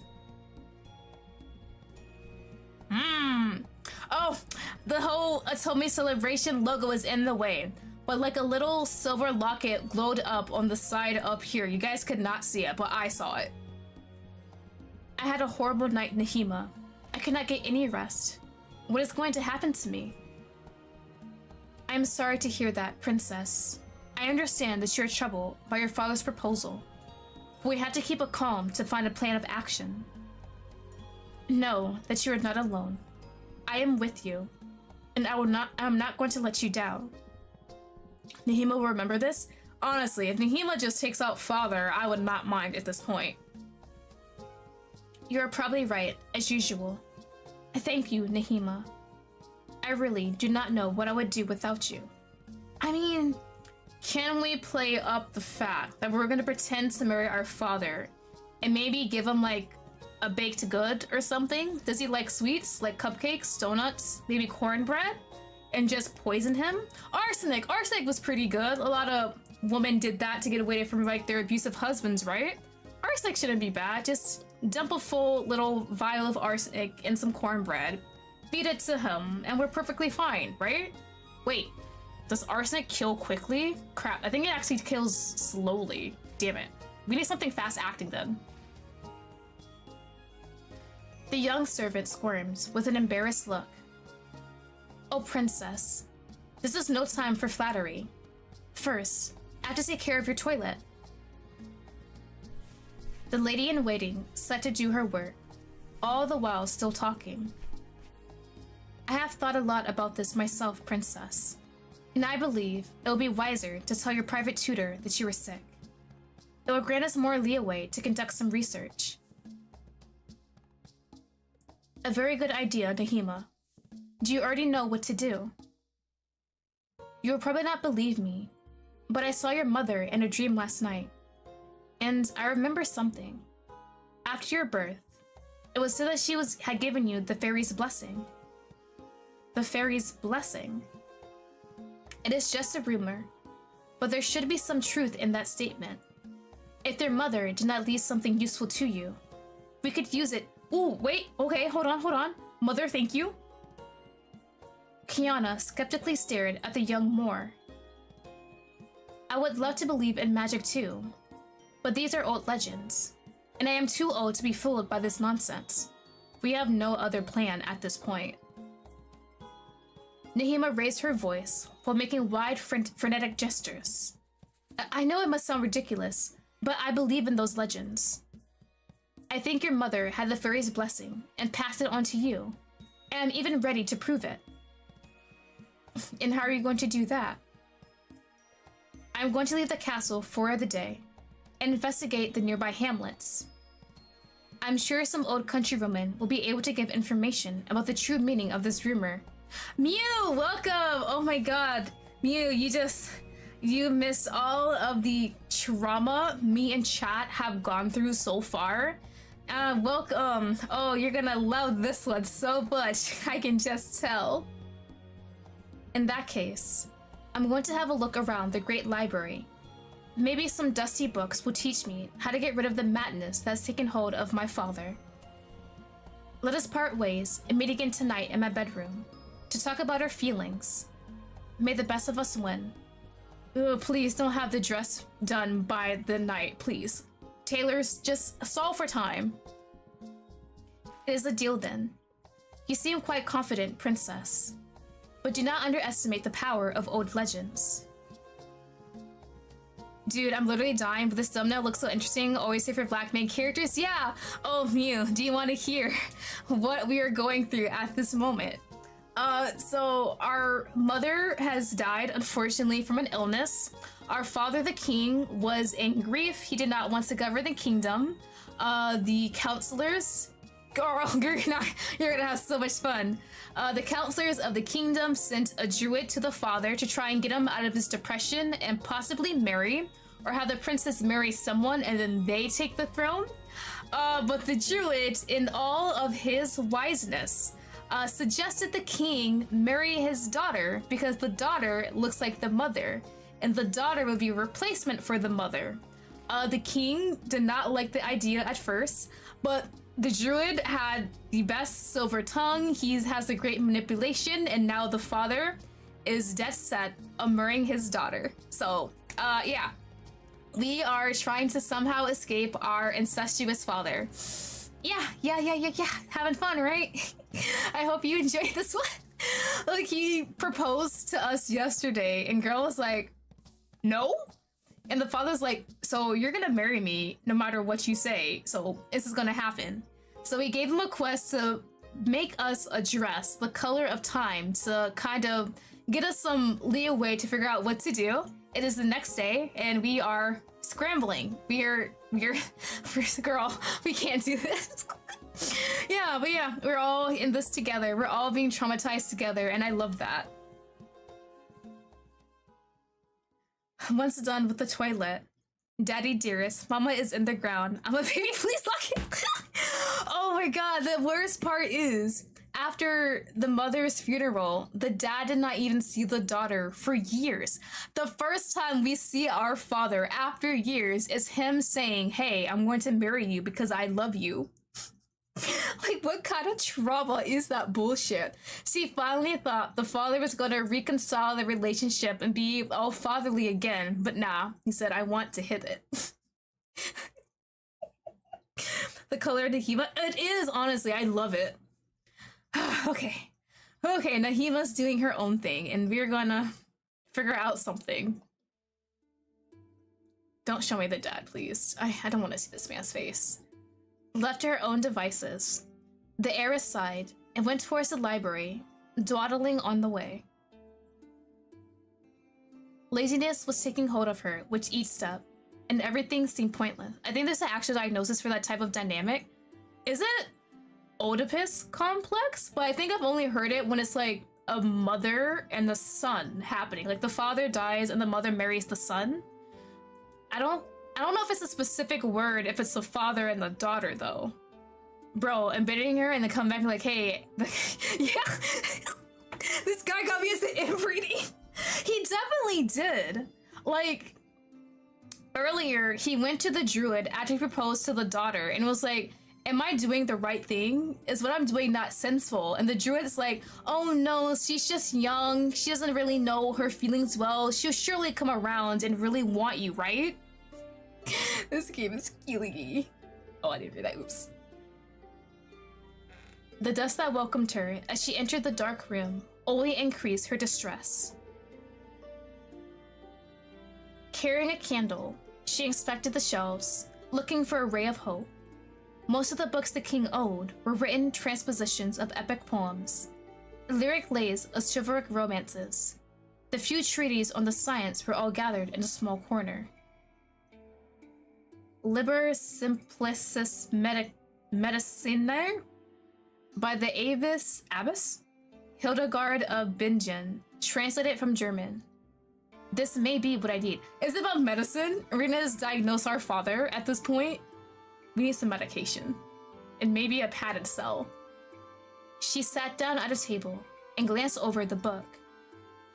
Descriptions of plants of medicinal value were passing under her eyes, but nothing of value to her. What was I thinking? No book can get me out of this mess, other than black magic or alchemy books. Am I really this desperate? I think your only answer at this point is necromancy, because you need your mama to beat this man. Oh yes, please, mother. Get whatever you need. Get a slipper, a shoe, a brick, maybe? And just beat the crap out of your husband. Surely, if there is an afterlife and mother sees this, girl is weeping and pissed off that out of all the things she said, she clearly told this man, do not grieve her for too long. Think about their daughter. Marry someone so you can take up the kingdom and rule properly. Kiana said black magic. If I need to sell my soul to a devil to get this man away, I will definitely will. It's better than marrying him. You can kill me in like 10 years, get me whatever, but get me away from this man. Kiana closed the treaty of medicine with a bitter pout. If truth be told, she had suspected her approach would be unsuccessful, but she had hoped this false sense of action would be enough to regain her courage. What I need would be to bring my father to his senses. Nah, the druid's making so much money just feeding into this man's delusions. He's not gonna wake up from this. And there is no plant that could help me change his mind. Disheartened, the princess put the imposing tomb back and decided to spend the rest of the day alone in this dark yet soothing room. She should marry the demon. If she's married, her father can't force her to be his wife. You know what? That sounds like a great plot to like a manhwa I would read late at night. My father wants to marry me, but I made a deal with the demon and now I'm his wife. Oh, that would actually go so hard though. I'm like, keep that in the back of my mind. I feel like the father would still force it. We need the father gone, honestly. I mean, like, with the father taking back up the throne, he still has authority. But the counselors all know that he's crazy. When he told the counselors the idea, they're all like, the fuck? Sir, are you serious? They even thought about killing this man. Please, send assassins at this point.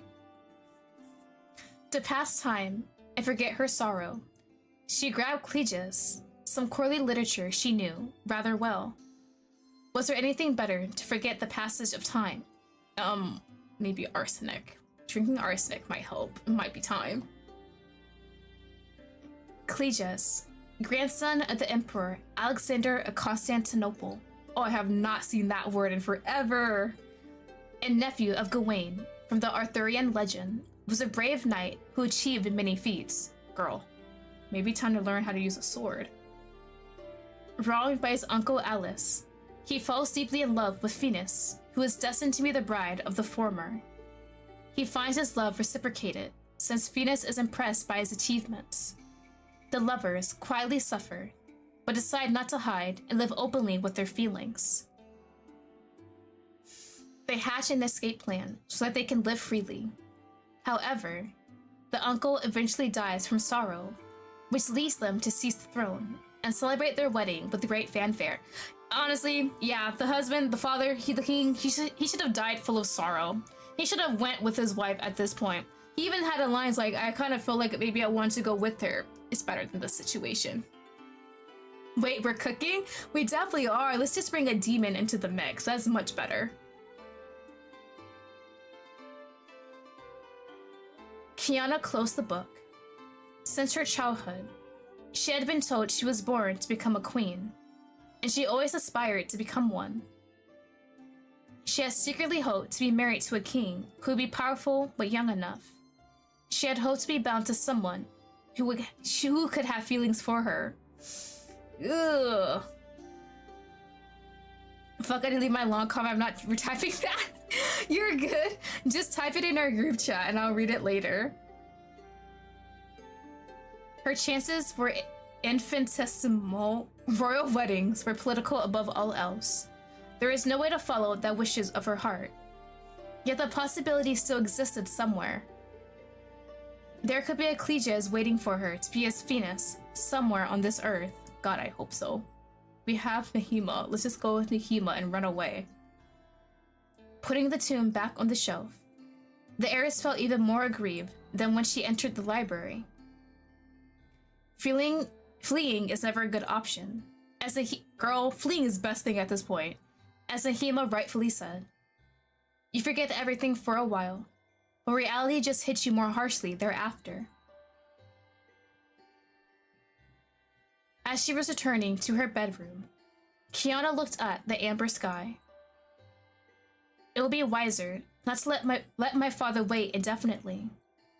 If I did not find out any solution, postponing my fate would just anger him even further.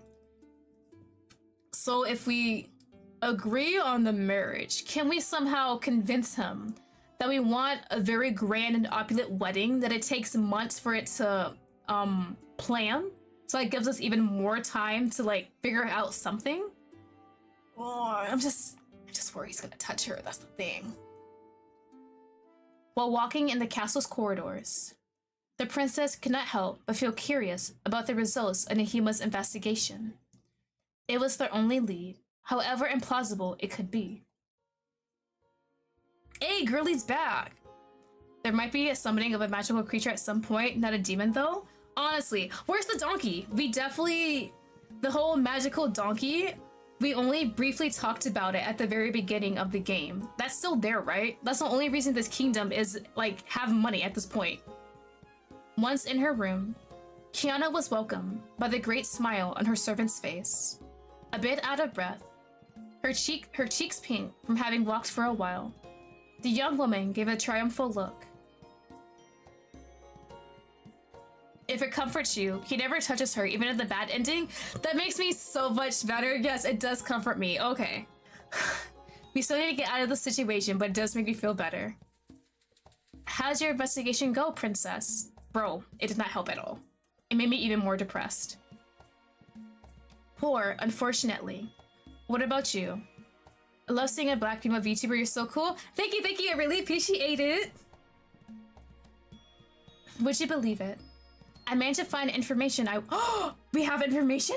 Please, please, anything. Witnesses of your baptism recall seeing a fairy during the ceremony, and they confirm that she gave you her blessing. And what is the blessing? Bro, yeah, we're like, impossible? Nah. Yes. Really? I am holding on to that hope. Kiana was startled. She had never been very superstitious, but, like all good believers, she knew higher beings could sometimes play with human fates. Could it be that fairies were real after all? I swear on my life, during the great celebration that was given in your honor, all the farmers, crafters, and merchants nearby were invited. Some were given the right to get significantly close so they could see the fairy for themselves. I asked several people, so there is no doubt about it. And what do you know about this blessing? How can I use it? If I get what the grandmother told me right, the blessing allows you to invoke the fairy to your aid. Please, Miss Fairy, I know fairies can be very mischievous. Please, do something about my father. Anything. Like, I don't even care if you kill him. Like, I need him gone. That is exactly what I need. Nihima, it is wonderful. You did it. Not quite, princess. I do not know how I can call your fairy godmother. I don't even know her name. Okay. It's not gonna be a bad thing to call her, right? Like a ritual process? That is unfortunate. If I have no way to contact her, we are back to our starting point. Not quite. Now that we know, we just had to investigate a bit further. The oldest retainers in the castle, those who knew your mother fairly well, might know how she managed to talk to that fairy. We just need a bit more time. More time. Ask for another gift. Oh, please tell me he didn't find the dress. Please tell me he didn't find the dress. The sound of someone pounding on the door cut them short and made them jolt. When she opened the door, Kiana discovered a handful of crafters who had come to bring the dress. He actually made it? The dress the color time the king had requested. She was told to wear it and go to the royal cabinet where she was expected. With an aching heart, the young woman complied. She has to come up with something else to tell her father, right? Oh, don't be a pretty dress too. Don't do that bullshit to me. It's a gorgeous dress also. Oh my god. Okay, little theory, the donkey wants payment for the miracles. He turns into a king and then marries her. I would not mind that either. The donkey's secretly a hot-ass fairy with buff muscles and long-ass hair and pointed eyes. And maybe some big titties. Like, please. If that happens, I'll be happy too. When she entered the room, wearing the dress the color of time, King Theobald was enthralled with her charm. The workers had done an excellent job. They did so well too. I'm so pissed off. Especially on such short notice. And the result fitted her like a glove. Shyly, she then requested a new one. Please, give me like one more day, man. Frantically, looking for an idea in her racing mind, she ordered that it would be the color of the moon. The king, who could not refuse her demands, immediately urged the same tailors and embroiderers that had crafted the previous work to come, and he gave them the same instructions. Once again, fearing for their lives, they complied as quickly as possible. Thus began the same little game. Okay, we have about a day left now. An extra day is good. The happy-ass music after these damn scenes kills me. The next day, Kiana and Nahima hurried towards the kitchens, where most of the castle's retainers met.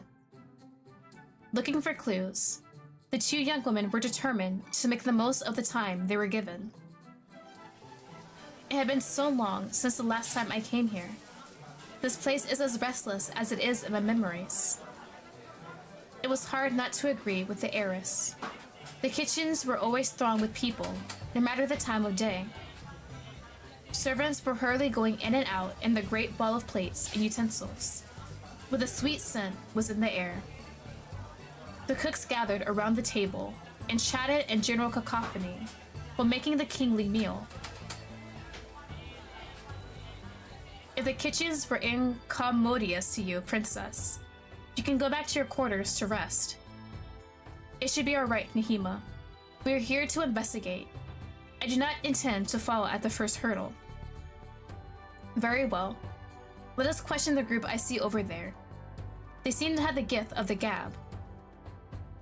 No sooner had she spoken than the lady-in-waiting led Kiana to a quieter corner of the room with a firm push of the hand. When we get a chance, check the group chat. I have something fun to say. I definitely will. 2 cooks and an assistant seem more busy talking than peeling vegetables. Excuse me? They instinctively looked up at their interlocutor. God, these words. I swear I know how to read. Oh, everyone knows about the princess too, that the king wants to marry her. Their expression completely changed upon noticing the princess. They all jumped in unison, and one of the cooks, bolder than her colleagues, moved forward to greet her.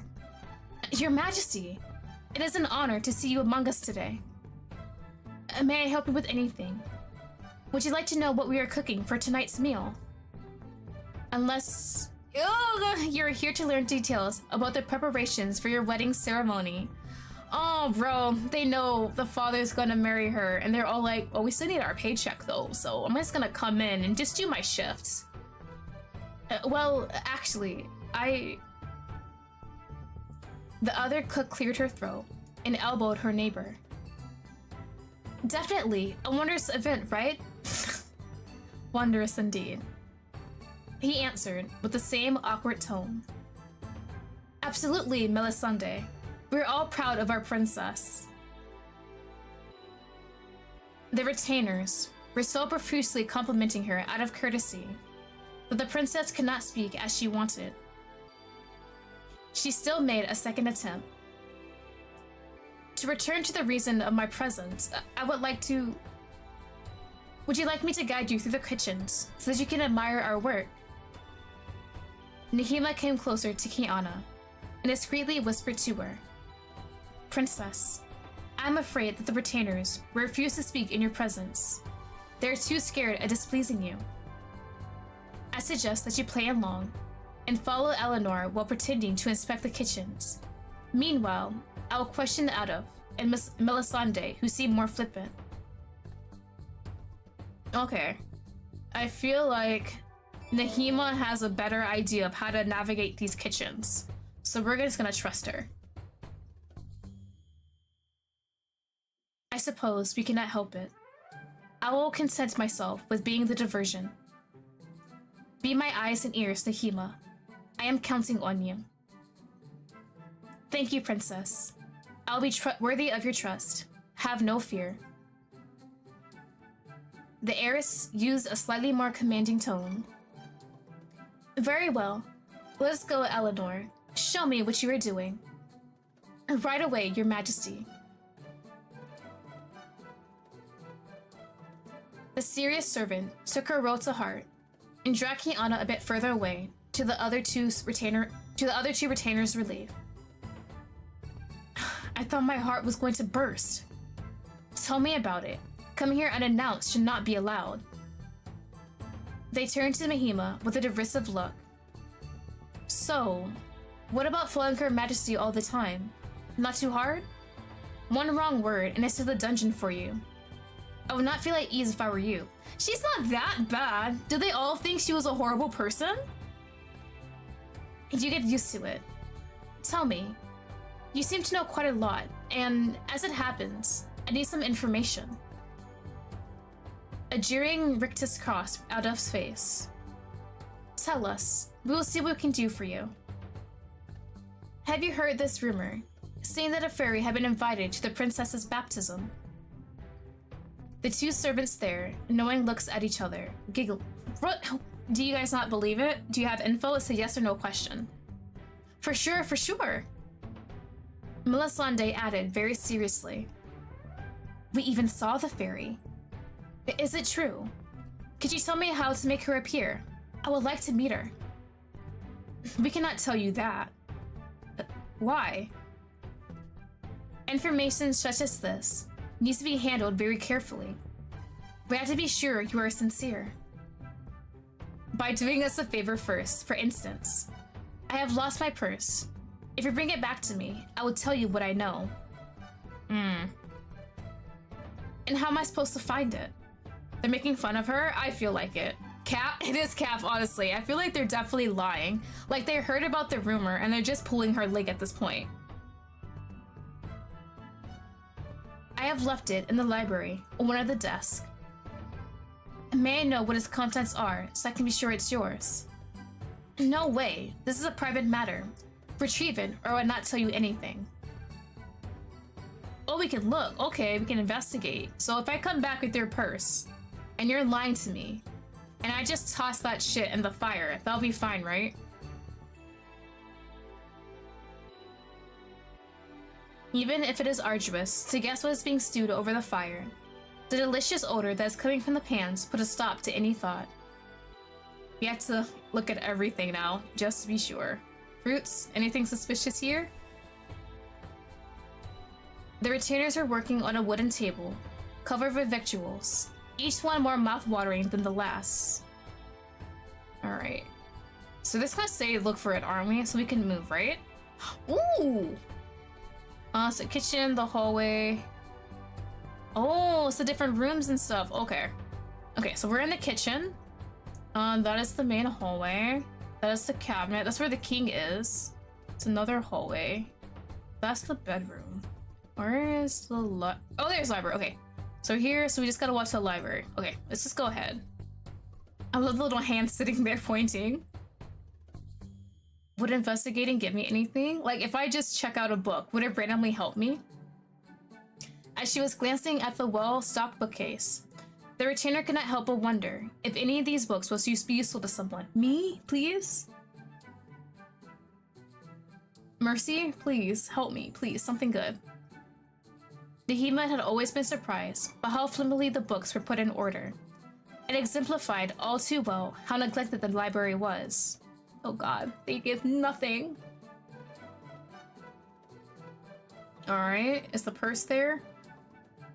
Nahima caught sight of a big leathery purse on one of the desks, just like Adelph had told her. She took it with hesitation. If we're here, we can look inside it, right? It doesn't matter, right? They won't know. Still, it is weird that he refuses to tell me what is inside. And what would he do in the library, since he does not know how to read? Only lettered people come here. Lost in thought, she did not hear the silhouette creeping behind her back. Please! Oh, don't hurt Nahima! I beg of you, don't do that to my girl, my bestie!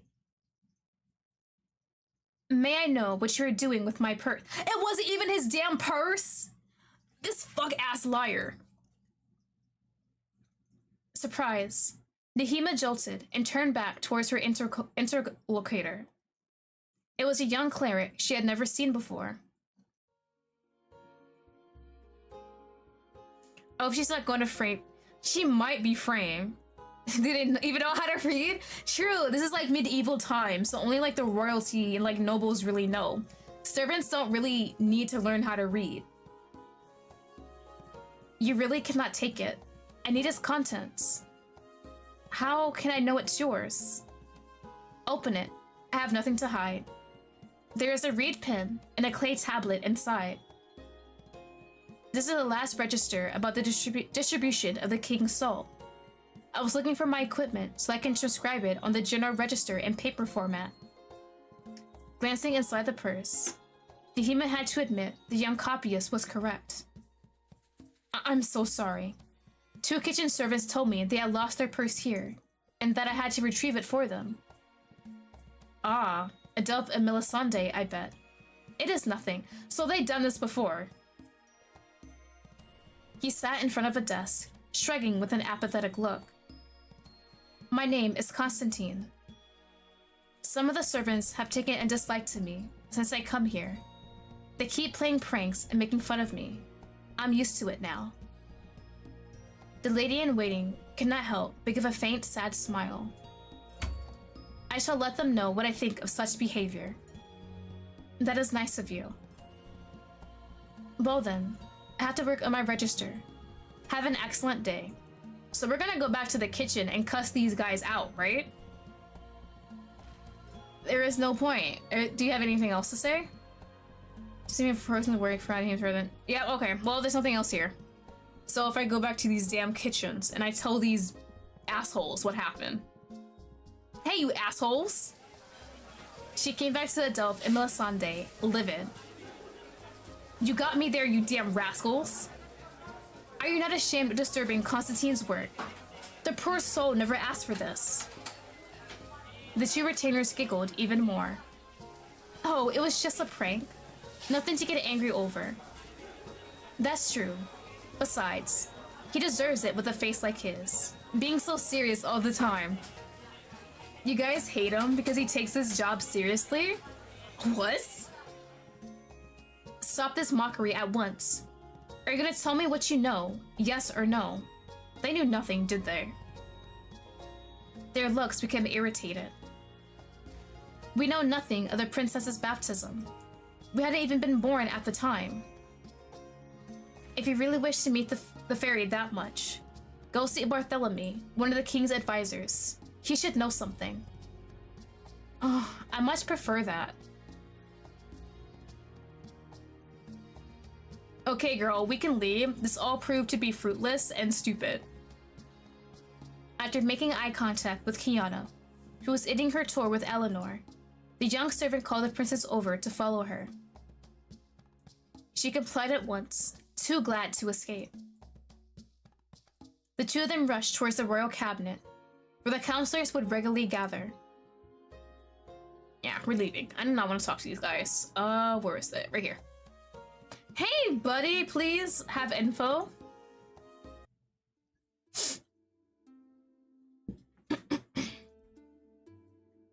Bartholomew?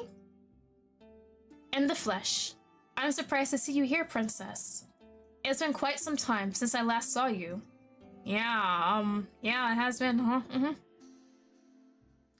Well, my presence seemed to upset my father. Not anymore. I know.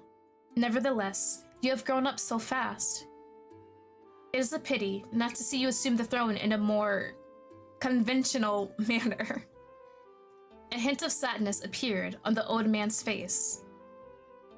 You who know so many things, were you present during my baptism?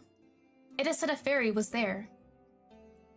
Well, I am astounded that you have heard of this story. To be honest, as your mother's right hand at the time, please tell me you know more information.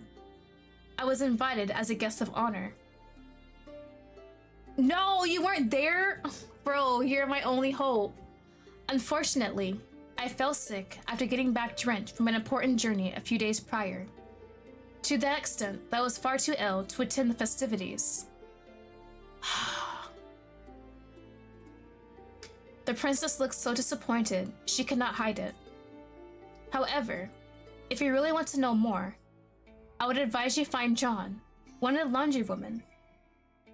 She is a discreet woman whom nobody notices, but she knows when and where to listen.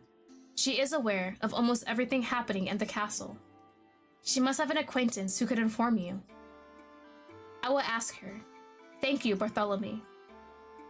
It is always a pleasure, princess. Take care of yourself. Yeah, I'll try. The two young women left the council room, unsatisfied. You told me you were directed to this man by the servants, but he knew nothing. Unfortunately, those are the hazards of investigation, princess. Finding the right person can take some time. Admittedly, but time is going by, and I cannot afford to wander through the castle in this pivotal moment. I know. I hope we will have better luck with John. Aw, thank you for helping at least. So it said laundry, right? Where is the laundry room? That's the kitchen, a hallway, library, cabinet, bedroom. I need to go to a hallway? Hold on. That's the garden. I don't need my bedroom. Let's go to a hallway, maybe? Oh, is that her? Oh, that was easy. Hey, girly. Around the corner, Nahima caught a glimpse of a woman lifting huge baskets of laundry by herself. She stopped walking right away. Princess, I believe this is her. Stay here for a couple of minutes. I'm going to talk to her. Oh, please, please, please have the answer. I am begging you. Are you asking me to wait again? We cannot take the risk of her bowing down to you like the others. We're already running out of time. Very well.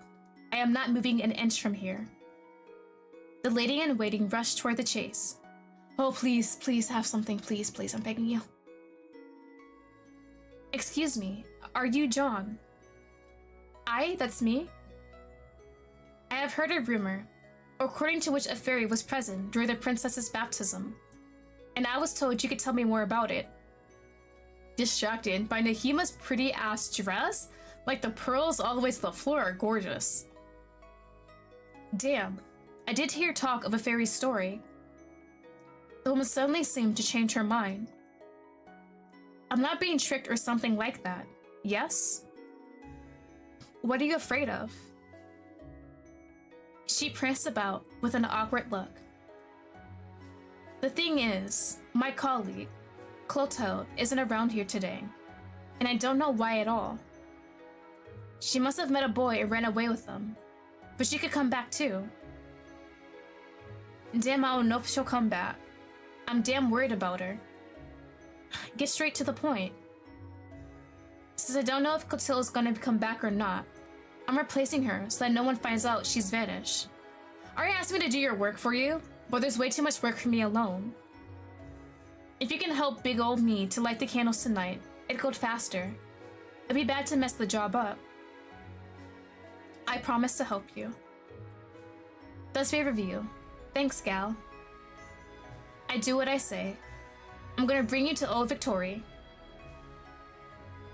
After making a reassuring gesture aimed at Kiana, Nahima followed the laundry woman to the castle's inner garden.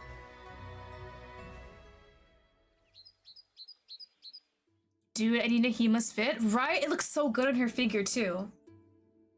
In a remote nook, an old woman was spinning a thread with the staff of her wheel while humming to herself. John briefly introduced Nahima to her friend. So, you want to learn more about the fairy? Exactly. You were here during the baptism, or so I heard. Did you see her? For sure. One cannot forget the face of such a creature. A preternatural presence emanates from the fairies. Do you know how the queen managed to summon her, or how to contact her? I would like to meet her. The old woman chuckled. That is rather presumptuous, but so be it. I wish the necklace was also pearl, so it's perfect. Oh, that would be nice. Oh, wait, are you saying she's the fairy? That would be interesting. The fairy stayed there the whole time, just watching over things. I remember it perfectly, since I was in the front seats. The queen had let me sit there as a reward for years of good and faithful service. I saw the fairy hand over a silver whistle to her. She was close enough to me to hear the words. Use this to summon me, she said. Really? Nahima was taken aback. So there was a way to call the fairy. Impatient, she pressed victory for more information. Do you know what happened to the whistle? Okay, I guess stop hitting the send button. No, you're good, you're good. I do not know for sure, but I think it was put away with the queen's belongings.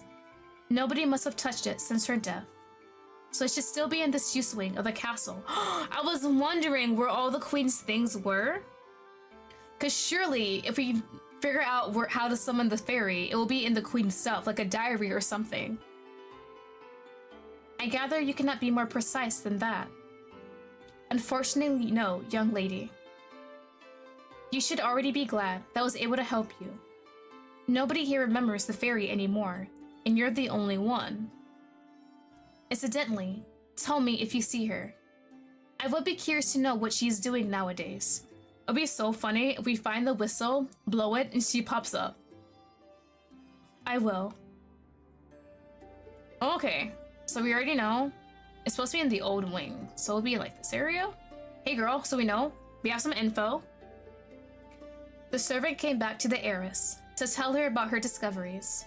Kiana was immediately relieved to learn where the castle was located. This is wonderful, Nahima. We could have thought we could trace back the fairy's lead. All we have to do now is search the abandoned wing. Not so fast, princess. The sun has already started to set. It is far too late to do so no, we have to go because we're gonna get a new dress tomorrow. You are right.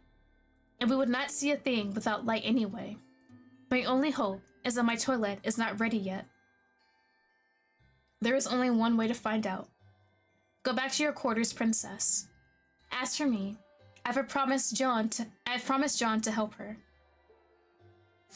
Oh my god, another water break for me, because dear god.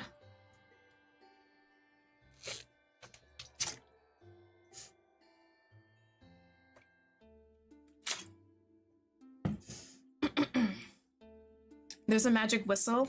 Dude, if you're telling your dad, man, I want mom's old magic stuff because I'm gonna be queen, and bam, you get right there for free, that can't work. Because the druid has told the father that the wife's soul is now in the daughter in a reincarnation type of sort.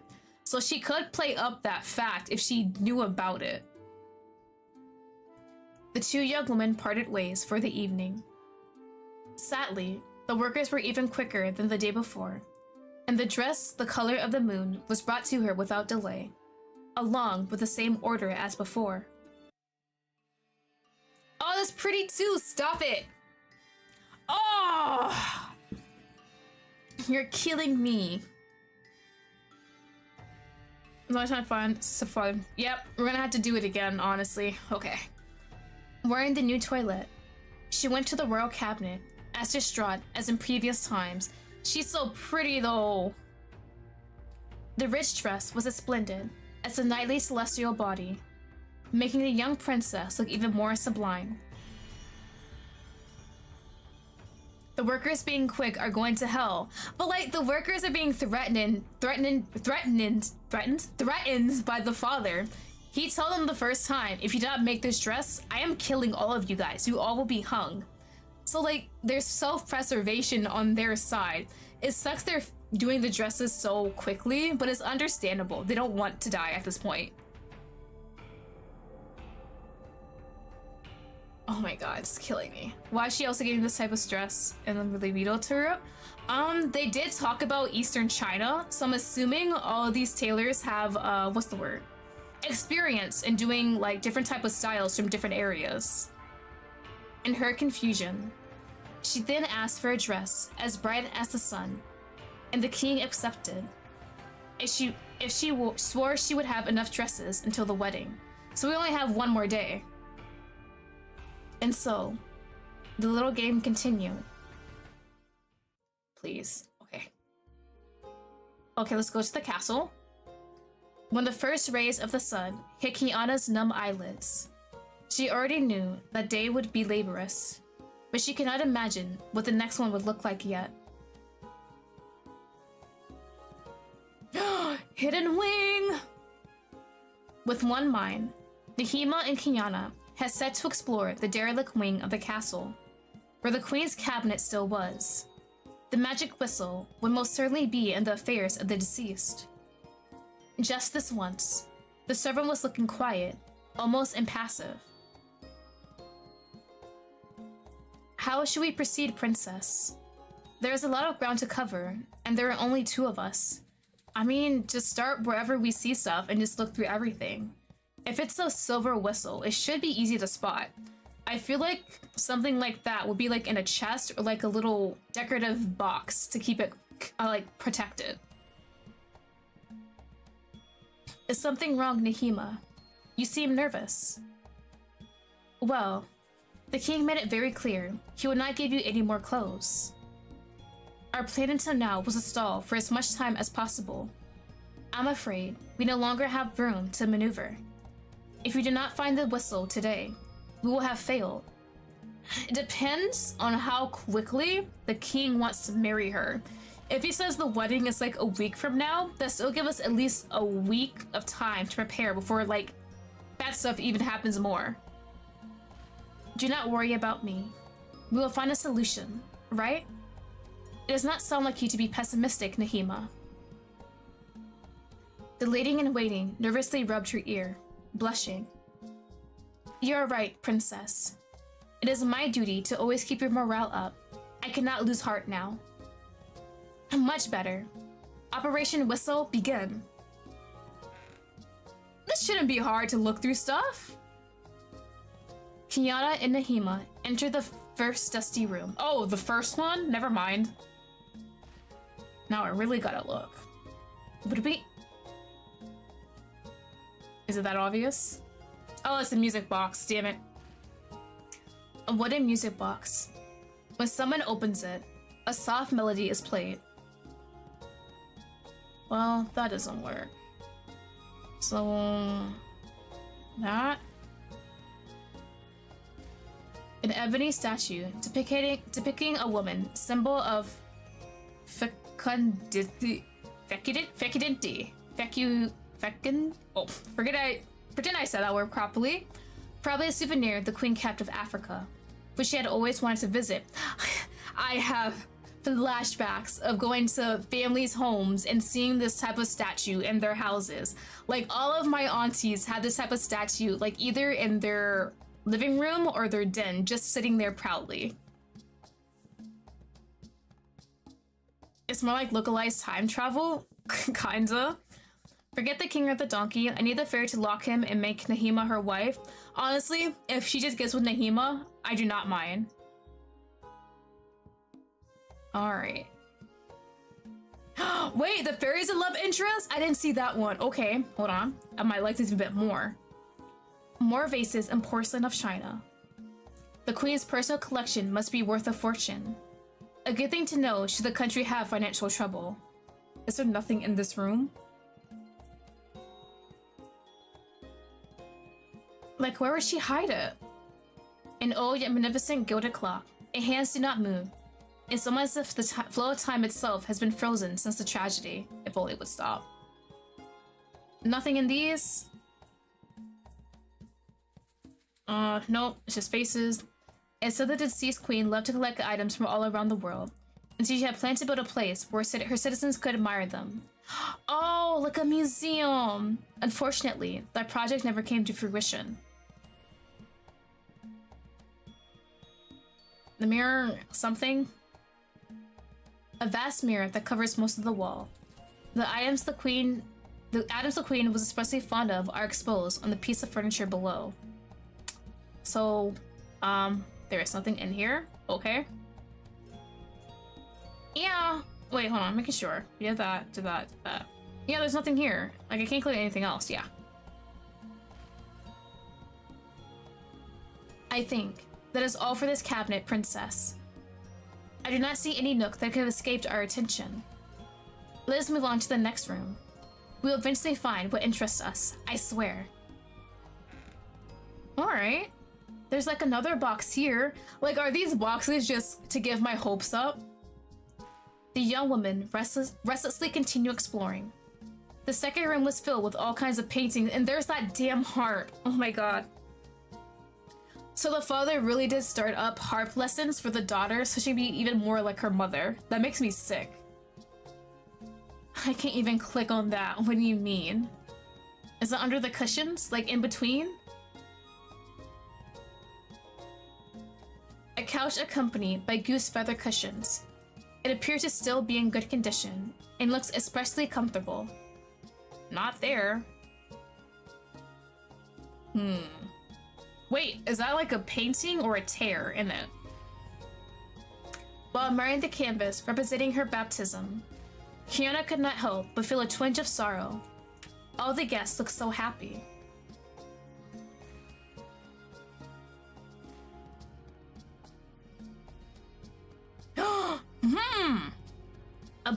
A canvas has been torn down with a blade. It is still possible to create the picture from its shreds. Oh, yeah? What happens? What's the picture? Puzzle! Oh, I love puzzles! Alright, does it click? Oh, it does click in. We always do the sides first. No, that doesn't go there. That'll go. No. Okay. Oh, it does fit. That fits there. Oh, that goes in the middle.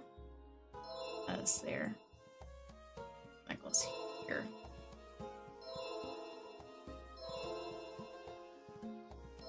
So satisfying. I love me some puzzles.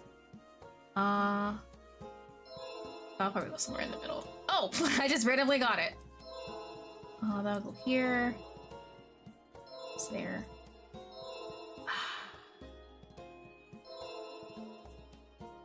Is it a photo of her mom? Stop it! Don't do that to me. It goes here. Flower is there. So that'll be the top of her head. Her hand. Oh, that was so satisfying. I love that. Yeah. I love puzzles. It's gonna be her mom. So they said someone tore it with the blade. Who did that is what I'm assuming. Once the work had been completed, the princess could finally uncover the mysterious torn canvas. It was a portrait of her late mother. The young woman gasped while staring at the picture. Her mother was indeed her spitting image, and she was so beautiful. Kiana suddenly felt aggrieved. She would have loved to have been able to spend more time with her, to know more about her. And that's it? Oh, look, photo of your mother. Sadness. A great number of canvases have been stored in this room. It was most probably is a decision of the king, willing to see the paintings depicting his beloved wife. He asked him to remove its store far from his eyes, but why has someone been slashed? The king would not do that, I know that for sure. A large harp covered in dust. It is said the deceased queen was an excellent musician, and that she sometimes gave small private performances. Well, this room is a bust too. Yeah, something else. There's nothing else catching my attention, princess. I hope our research will be more fruitful in the next cabinet. I hope so too, Nahima. Time is running dangerously out. Ooh, there's the donkey! Okay. The heiress pushed the third room's door, her retainer still following in her footsteps. The scenery in front of them was not that different from the previous attempts. Even so, hope had not left them yet. A tiny spark was still shining in their hearts. The hands. Thank you. I'm just gonna go ahead and just get that. The queen's working desk. Let us see what those drawers contain. Nahima pointed at the bottom of the drawer with excitation. Dude, the fact that the father loved her so much that his stuff isn't being taken care of feels like a good example of how weird grief is. It definitely is. Like, before she died, she had a lot of projects he was working on to help the kingdom. But after she died, he just canceled all of them. He did not have the heart to even continue her life's work. And that was so frustrating, but understandable. Like, everything reminded him of her. But yeah, the grieving took a sharp turn, and now we're in horrifying territories. Princess, could this be? The whistle! We're blessed!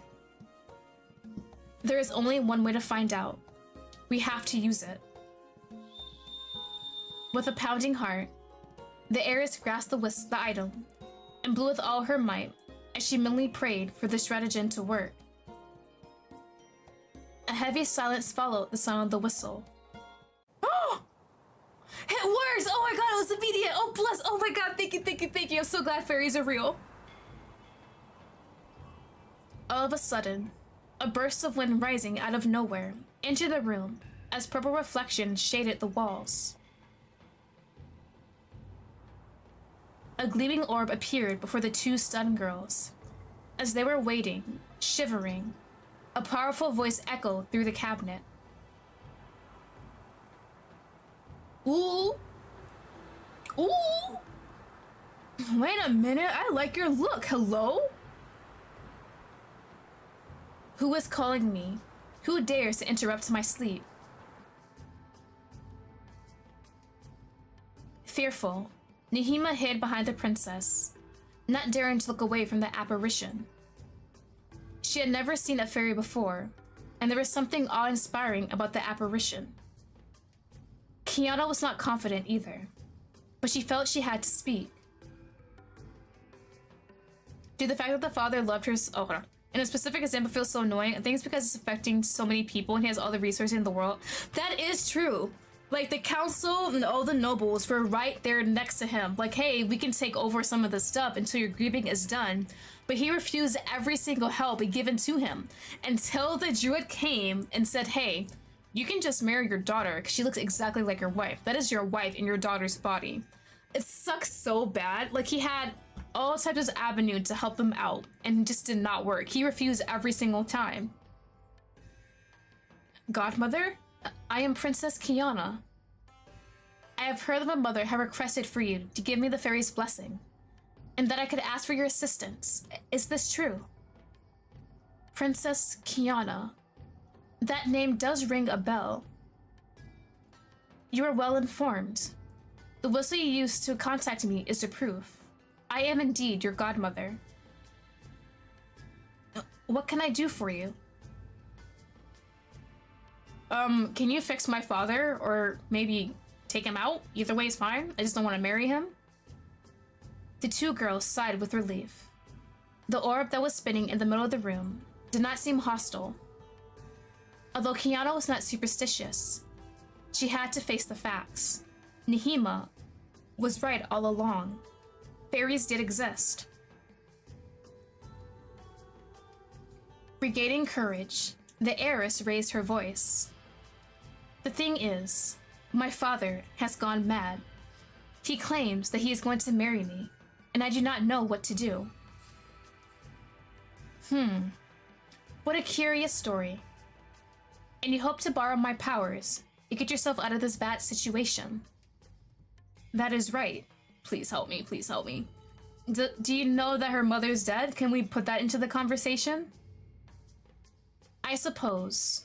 You are ignorant of how a relationship between a fairy and a human being works. But let me warn you, it will not be easy. To begin, I can appear in your world to assist you, but it will require several hours. Oh joy, there's a time limit. Kiana's smile abruptly disappeared. The servant and the princess stared at each other with dismay. So, like, what is several? Like, 1 hour? 2? Maybe 3? Several hours. But godmother, this is quite the urgent matter. I must meet my father shortly to confirm my wedding vows, and he swore that he would execute me if I did not conform to it. Oh, just kill your child too? I am sorry, but I cannot do differently. You see, fairies come from a parallel world where time flows in a different way. Even if I hurry, I will not be able to materialize correctly in your world with a snap of my fingers. God damn it. And you would not want me to appear with only a fragment of my powers, would you? If you really need me, you'll have to wait. We're gonna have to somehow stall for time. Like, if we go over the vows with our dad, just be like, hey, I don't think your vows show how much you really love me. Can you perhaps rewrite them? And I'll come back in like an hour or two? But once you get here, you'll be able to help me, right? I will not lie. You have to observe some rules to get the right to borrow my powers. But if you abide by them, there is no reason why I should not be able to help you. The apparition's answer was not entirely satisfying, but Kiana hardly had a choice. Overcoming her fear, Nehima slowly came away from her mistress's shoulders. So, fairies are not orbs of colorful light like I'm seeing you right now. The voice let a chuckle slip, the echo magnifying the power of that sound, making the young woman shudder. No, this is not my true form, only a very, very convenient means of communication. I will let you know, dear ladies, that I do not like to come out for nothing. Usually, I would not have even answered at all. Girl. She's like, well, I would just stay home and slept and took me a nice nap. However, a promise is a promise. Fairies are always true to their word, and I did give you my blessing. I look forward to meeting you in the flesh then. I have always dreamed of seeing a fairy with my very own eyes. The walls began to shook, with the benevolent laugh of the preternatural being. Oh, but you will see me soon enough. I will be in your room by tomorrow afternoon, Kiana. Until then, be patient. Okay, we just have to delay our father until tomorrow afternoon. We can't use the dress excuse, but we can use the vow excuse, right? Dude, that fairy's like, dang, I took a fat nap right after your ceremony. True, she's been sleeping this whole time. Like, I mean, if I have to come out, sure, just give me time to like get ready. It's like when someone says I'll be there like 5 minutes and it takes them like 30 minutes later and they're not even dressed yet. With those few words, a new burst of wind made the cabinet tremble and the purple orb disappeared as it had come. Shaken, the maidens felt like they had just woken up from a dream. We at least know she's gonna at least be here by tomorrow afternoon, so that's something. Silently, they headed for the princess's suite. Still, Nima exclaimed as she walked, "We did it. Even if we take some time, we called the fairy forth.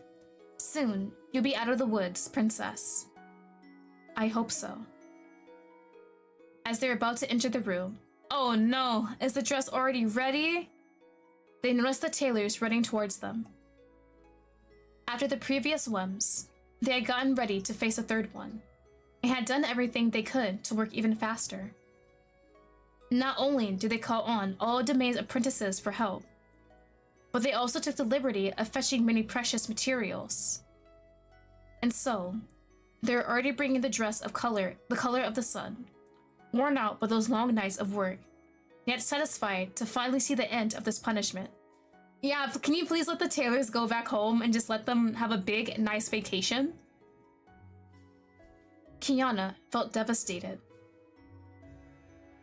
Oh, Nahima, what should I do? The dress is already here. I cannot buy us more time before the fairy comes. This is all here. Bro, look, the tailors want to live themselves. They're out of here. This is like, my obligation is done. Princess, please do not ask for any more dresses. I want to get back home to my family. Not yes, princess. I have an idea. It pains me to share it, but I was not able to find another throughout the day. Kiana eagerly tugged the retainer's sleeve, thrilled to see an alternative appearing. Say it anyway. You're gonna have to play along. I think that's the only way.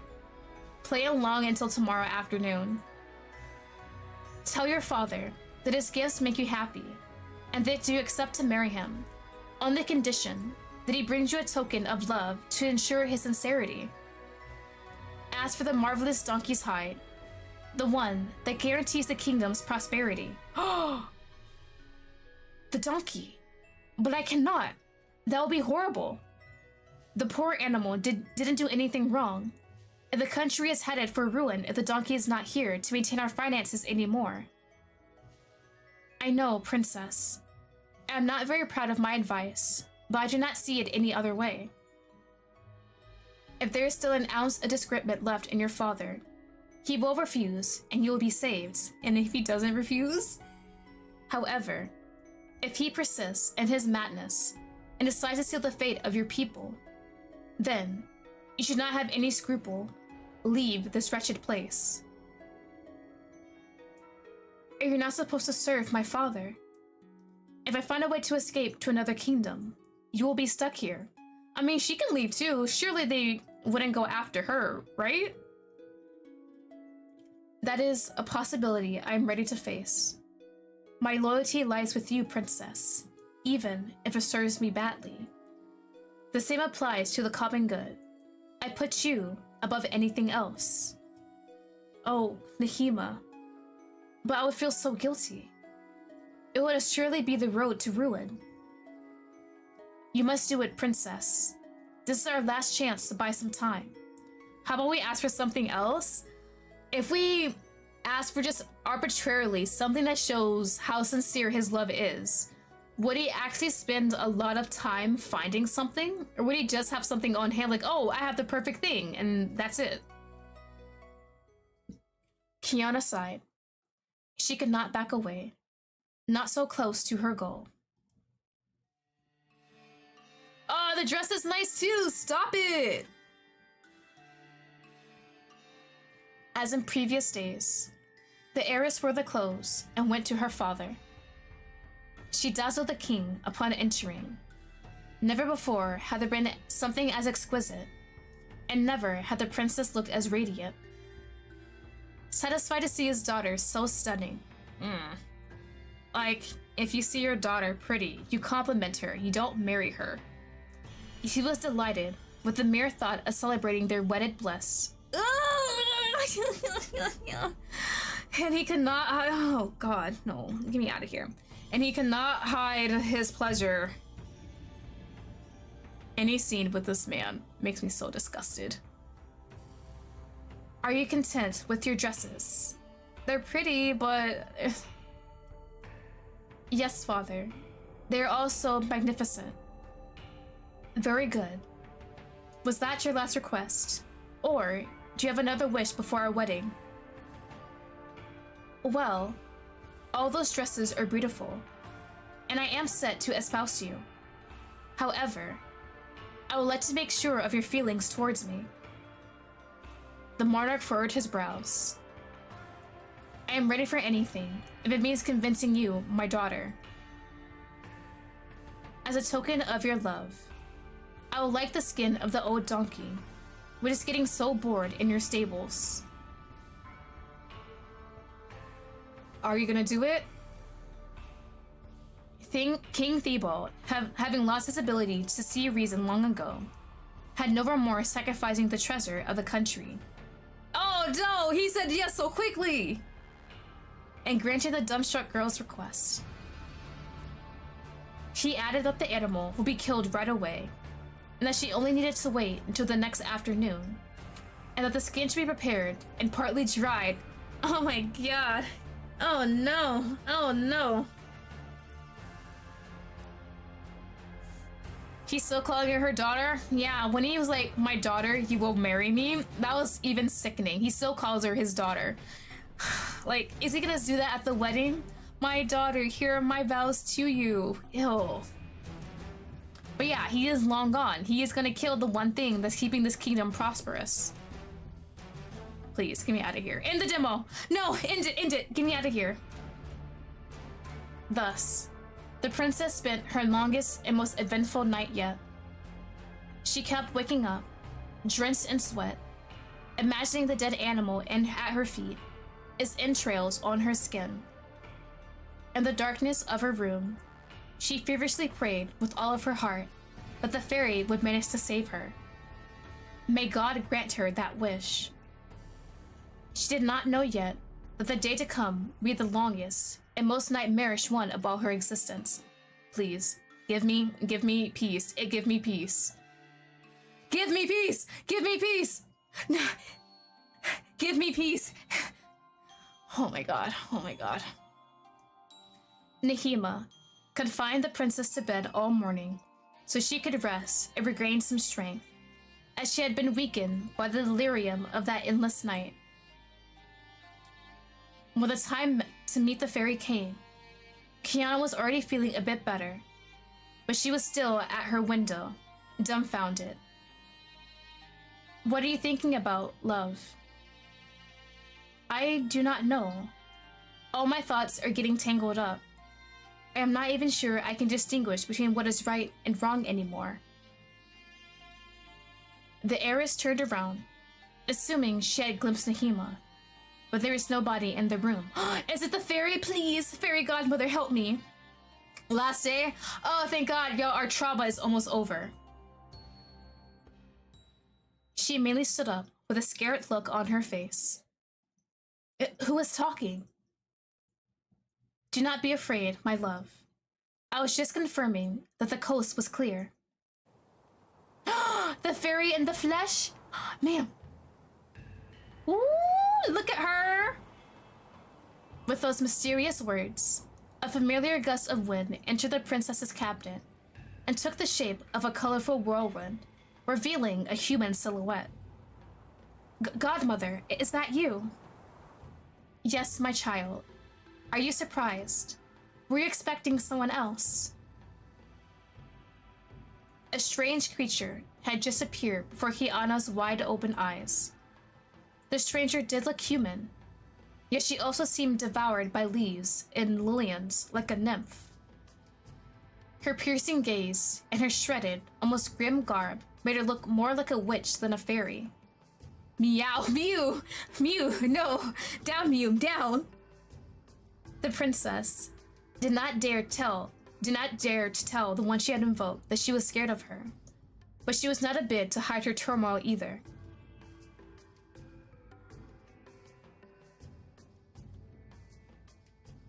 Well, I did not picture you that way, grandmother. The stranger laughed frankly and stared at the young woman with ardent eyes. Oh, but you're not the only one. You humans have such a curious outlook on your kind. Contrary to what you may think, we do not have wings or magic wands. It is a bit more complicated than that. Oh, I see. Do not be afraid. I am not going to eat you. Fairies are beings who are closer to nature and whose powers come from the world tree. If the way I look seems slightly monstrous to you, it is quite simply because I am a former human, just like you, who forsook her existence and was corrupted. Listen, she looks like she'd be mean to me. You! Kinda same though. Are you a demonic creature then? The laugh intensified. It is hard to grasp for believers who perceive the world in terms of right and wrong, heaven and hell. We fairies are entities who cannot be more neutral, who are neither good or evil. We can just as well bless or curse mortals, depending on the way they use our powers. My nature will depend on you. If you employ me to do harm, then yes, I will be a demon. However, if you employ me to do good, then you would not have to worry about sin. Girl, be a demon for all you want. Just take out my dad. I don't even care what you do with him. Can I choose to be evil? Oh, come on. Kiana let out a small relief sigh. For a moment, she had believed she had summoned a demon or a similar creature. If her faith determined the fairy's actions, then surely she would not have to concern herself with anything. As a good Christian, it would never occur to her to do any misdeed after all. I think it's fine if your father's doing it. You can just send him to hell, right? And if you end up going to hell for what you did, just make sure you're not in the same circle as your dad, and you're perfectly fine with eternity of torture. I read in your eyes that you doubt me. As I said, my child, I am not a creature from hell who came to lead you astray. Only a human being who sealed away her memories and her ability to love so she could become a guardian of this world. My work would be meaningless if I were voluntarily sowing destruction all around me. Are you reassured now? Yes, Godmother. Very good. Then, let us move on to more serious matters. Before you even make a request, I will explain the rules. Oh man, right, we have rules. Okay. What will the fairies say? What kind of rules do we have? Like, our actions have consequences? Like, if we want something drastic to happen to our dad, maybe we need to use a lot of the fairies' powers and we need to, like, give something up for it? Okay, let's see. As your godmother, I'm willing to grant you some minor and harmless services. However, if you wish for more thorough assistance on my part, you will have to make a pact. Oh. A pact? And what does that entail? It is quite simple. A human who has made a pact with a fairy can call her at any moment, instantly, and should be able to grant one single wish, regardless of its nature. The bond between them is strong, so strong that the request can be completely absurd, and it will still be fulfilled. However, this magic is not free, alright? One does not bestow unlimited powers upon an immortal just like that. There must be an equivalent cost in return. In exchange for having their greatest wish fulfilled, the human must forsake part of their shared memories, which means they'll vanish from the memory of the person they love the most. Oh, okay. At the moment, love the most platonically, I think it's Nahima. So if we ask Fairy to do something to our father to stop this wedding, the wish way, then I guess Nahima will forget about us if it's like a platonic love. That's the only other thing I could think of. Kiana could not help but shiver. So that's like drastic solution. What are your minor things you can do? Nahima was the person dearest to her heart, and she did not intend to lose her. The mention of the rules tarnished her face. It is a heavy price to pay. Indeed, I will not hide that it represents a substantial sacrifice, but the sacrifice is as great as the miracle I'll be able to create at your request. The power to create miracles. The princess immediately became pensive. A heavy responsibility was resting on her shoulders. The fairy realized this and tried to reassure her. That being said, know that completing a pact with me does not commit you in any way to make a wish. This was incidentally the case of your mother. My mother? Absolutely. We were bound by a pact, but she never managed to make up her mind because of her love for you and your father. Oh shit! That means if the mother wanted to, she could have wished the fairy to just do away with her illness and she would still be alive to this day. But she loved her husband and daughter so much, she didn't want any memories of them gone on her deathbed. Holy shit, okay. Her mother chose not to use that in the end. Thus, she decided to break the pact and make you inherit my blessing instead. She had that, and she just didn't even use it. So she broke the pact. That means the daughter had it at her blessing when she was a child. Oh, wow. Okay, that is interesting. Could she have broken the pact again? It's like, hey, can you, like, save me? The princess was speechless. So, her late mother had chosen to protect her at any cost. Legends were true. The queen really was acquainted with fairies. Are you telling me that, if I make a pact with you today, I can reconsider and nothing will happen to me? Exactly. You are a quick thinker. To be perfectly honest, I would rather avoid this scenario.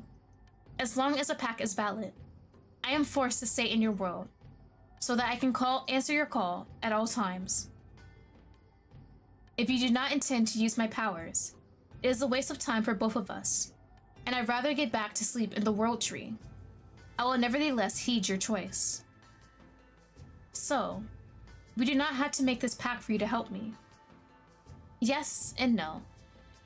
I may be able to use my magic for small tasks, but as soon as you try to change the fate to satisfy your aim, there will be inevitably consequences. Okay.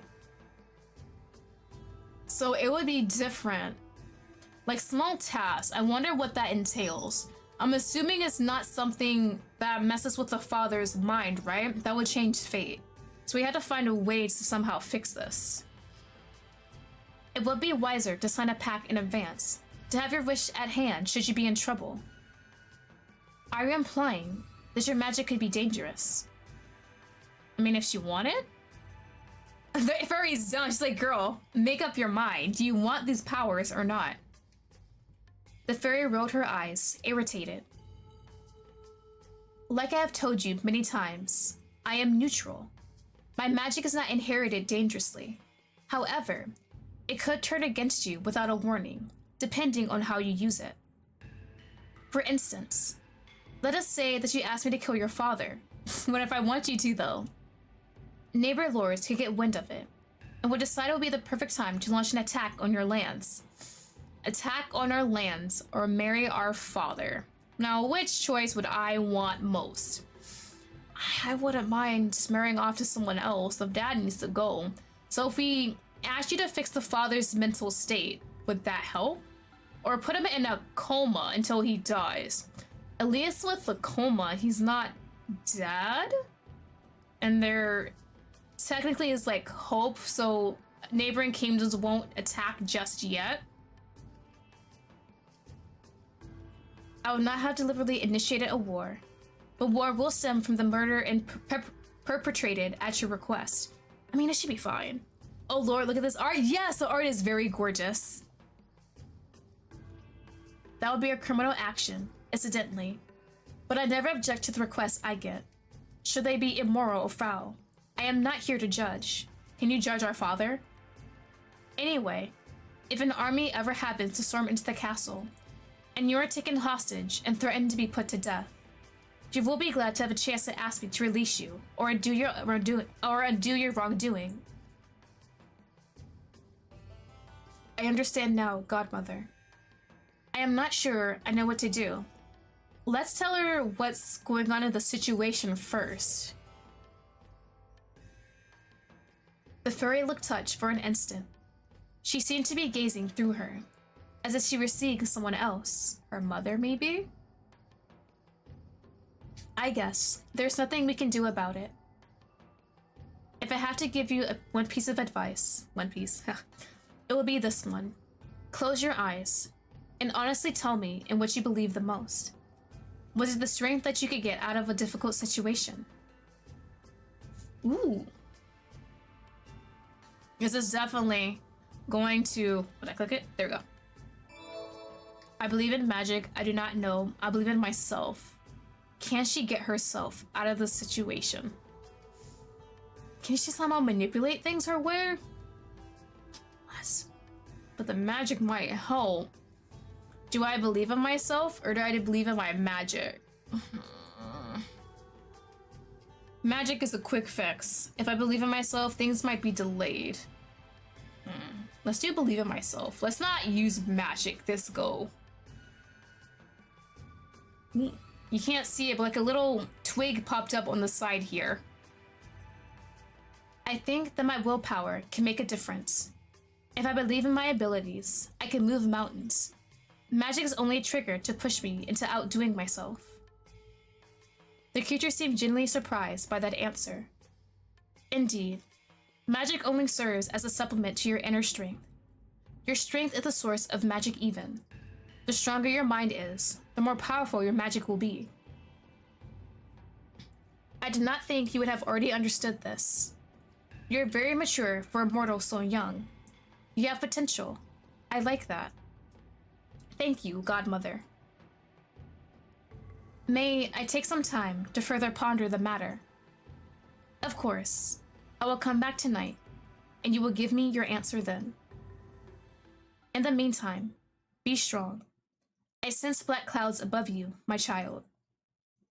Yeah, Dad's gonna come in with the donkey skin tonight, and I guess we'll make our choice there. And with a rather mysterious sentence, the fairy vanished. Entranced in her distress, the princess decided to walk around in order to help her think.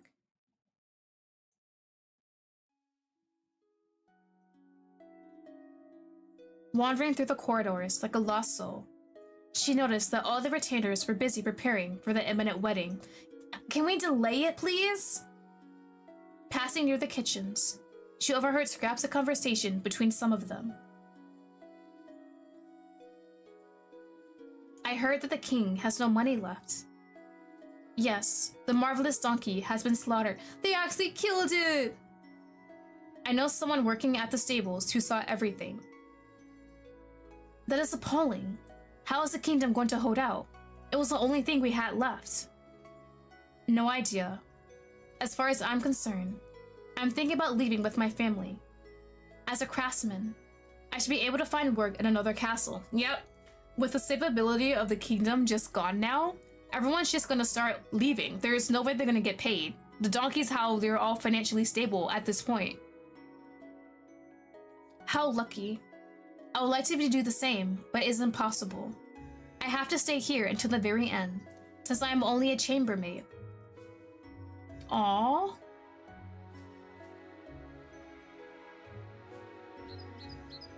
We really can't turn him into a frog or worm or something? Just turn him into a little worm and then just squish him by your feet, please.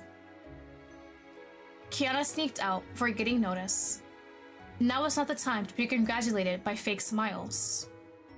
She stopped for a while in the garden to meditate and pray. God, if you can hear me, give me your strength. God, please strike down my father where he stands.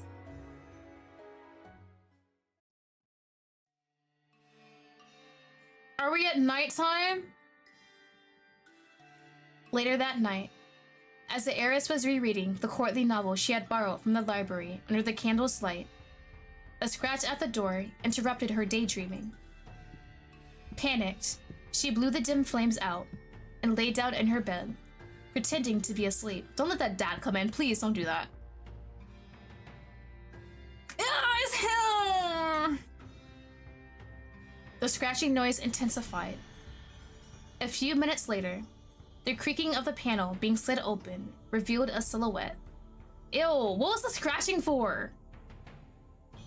The princess focused as much as she could, keeping her eyes shut as clear steps were coming closer to her. She waited, her heart pounding. Someone was standing right next to her. She could sense their breath. It was her father.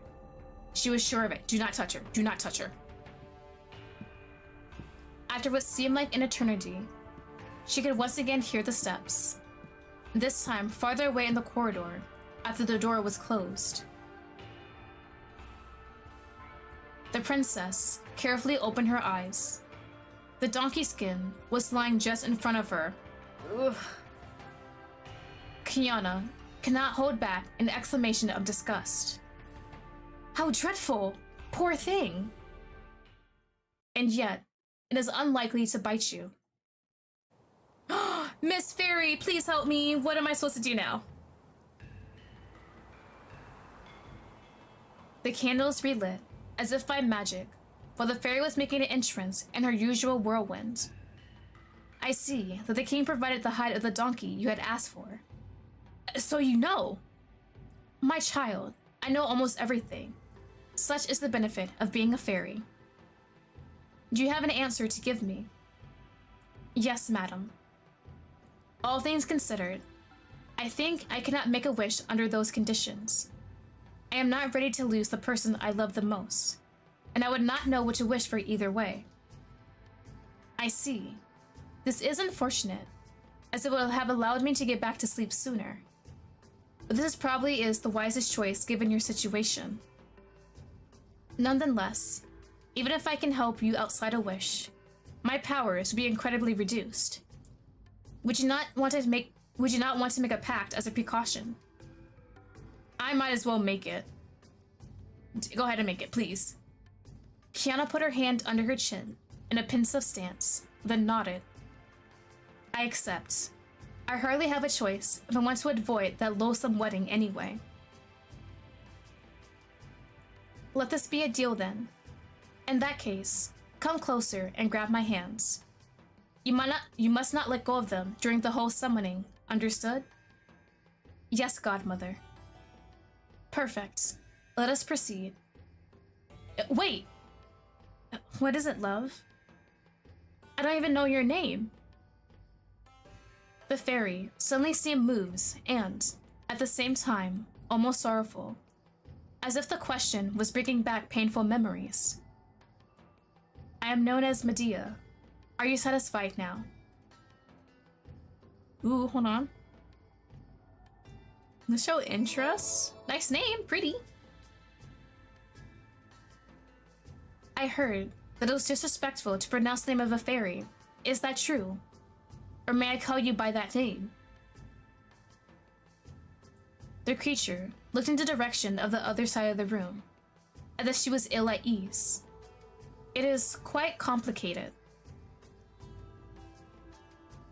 Unless your name works like demon names do. If I happen to know it, I would gain absolute control over you, and that is something you'd rather avoid. You truly are a clever one. Medea is my fairy name, not my real one. The one I was given when I was still immortal. However, I forgot that name along with all of my old memories when I was corrupted. So I cannot reveal it, even if I wanted to. It would not be a good idea anyway. I believe in you, but entrusting a mortal with this sort of thing would have disastrous consequences. I see. May I know why you're called Medea then? That is the name chosen by the World Tree when I read my heart. It is very likely based on what I had been as a human being. I believe Medea means to understand, to meditate. This is a very pretty name that shows you're a person possessing high knowledge. The fairy cannot suppress her laugh. Certainly. Are you satisfied this time? Yes, Godmother. Let us begin. Medea grabbed the princess's frail hands and began to recite an incantation in an unknown language.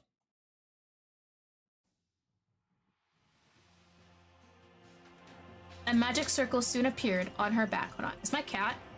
Bryce, what you want, buddy? My cat just woke up and he's like walking in front of me. Hold on. Are you gonna go to the window? Okay, walk, walk, walk, that way. There you go, go to the window. There you go, buddy. Jesus, don't jump.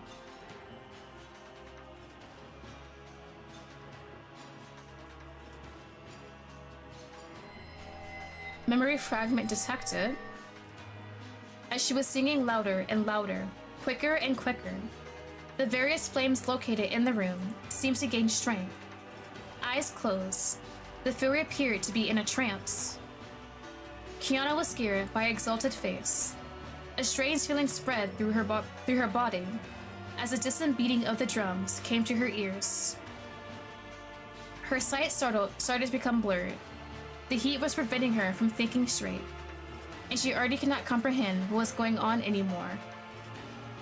The fairy was unmistakably drawing near the climax of her incantation, and the princess had to struggle to keep standing. All of a sudden, a fierce burn pierced her chest, as if an invisible hand were branding her with red-hot iron, then nothing. The fairy's chant gradually stopped, and Kiana eventually got her 5 senses back. Oh, what happened? Something had changed in Medea. Her eyes are different now. Her eyes were glowing with a troubling light, contrasting with the nonchalance she had displayed so far. The link has been established. The fairy then kneeled before the dazed young woman. I am at your service. You can now summon me whenever you like. I would like to nevertheless specify that I remain a mere outsider. You are the one to make the decisions and shape your own fate. What do you mean? Well, in short, I will settle for executing your orders. It is up to you to ask what you need. Kiana remained speechless. The fairy got back on her feet and put on her most beautiful smile. When the princess was able to see her pupils again, the creature had seemingly returned to normal. Call me when you have made up your mind, love. I am going for a stroll. Yeah, she's stuck here now until we finish with the pact, isn't she? So, what are we gonna ask for first, if anything at all? And with those caustic words, she evaporated again. At the same time, Nahima burst into the room. Oh, princess, I am so sorry. I was held back at a good part of the day because of the incoming ceremony, and I could not slip out sooner. Are you alright? I mean, Could be a bit better. It's not that bad.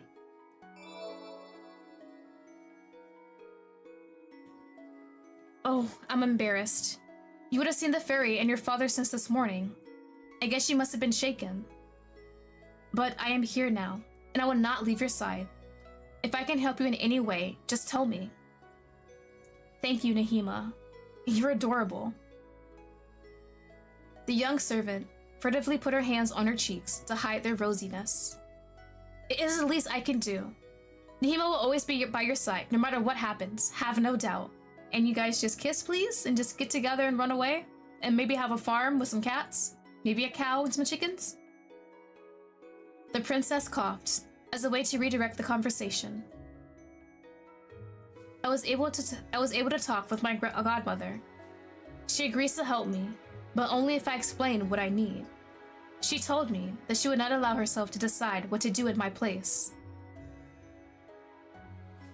Kiana decided not to mention the pact in order not to worry her friend. The incantation had been frightening enough that the heiress did not want to bring up the subject ever again.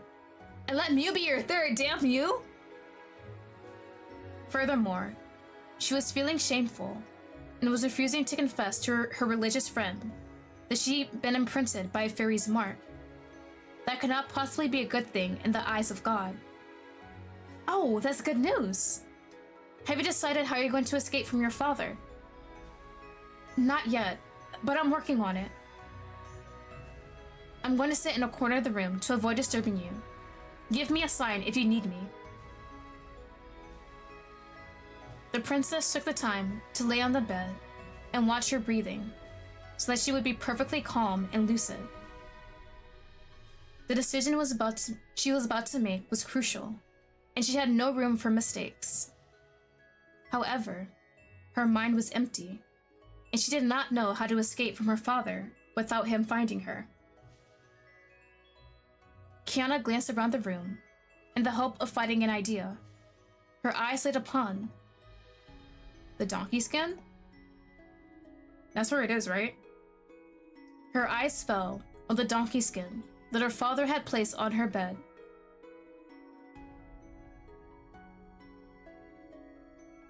It really looked hideous. A strange thought then crossed the young woman's mind. Nobody would ever suspect her to be a noble lady if she were disguised with such unsightly rags. If her godmother managed to get her out of the castle, she could pretend to be a peasant and avoid being recognized. I feel like you need to do a lot of things, like maybe cut your hair or at least put it in a style no one would recognize you. Your face for one thing is another. Maybe some makeup, like put a fake scar. That could be a solution. Disguise myself with the hide of the animal and flee with the complicity of the fairy. What's on the desk? Her eyes fell on the manuscript of the Cleges that she had brought from the library and put on her desk. In the story, the characters go through similar hardships. Venice devises a ploy so that Clege's uncle believes her to be dead. Oh, fake another death and hopefully the king dies from sorrow or maybe takes himself out? Allowing her to escape with her lover without raising any suspicion. To achieve that goal, she asked her wet nurse, Thessala, who can brew a potion, to make a piffler that would make her appear dead. That could be a solution. Ask my fairy godmother for a similar beverage, and solicit Nahima to be my accomplice. With determination in her eyes, the princess stood back up. She waved to Nahima. I think I have found an idea. Let us call my godmother without further delay.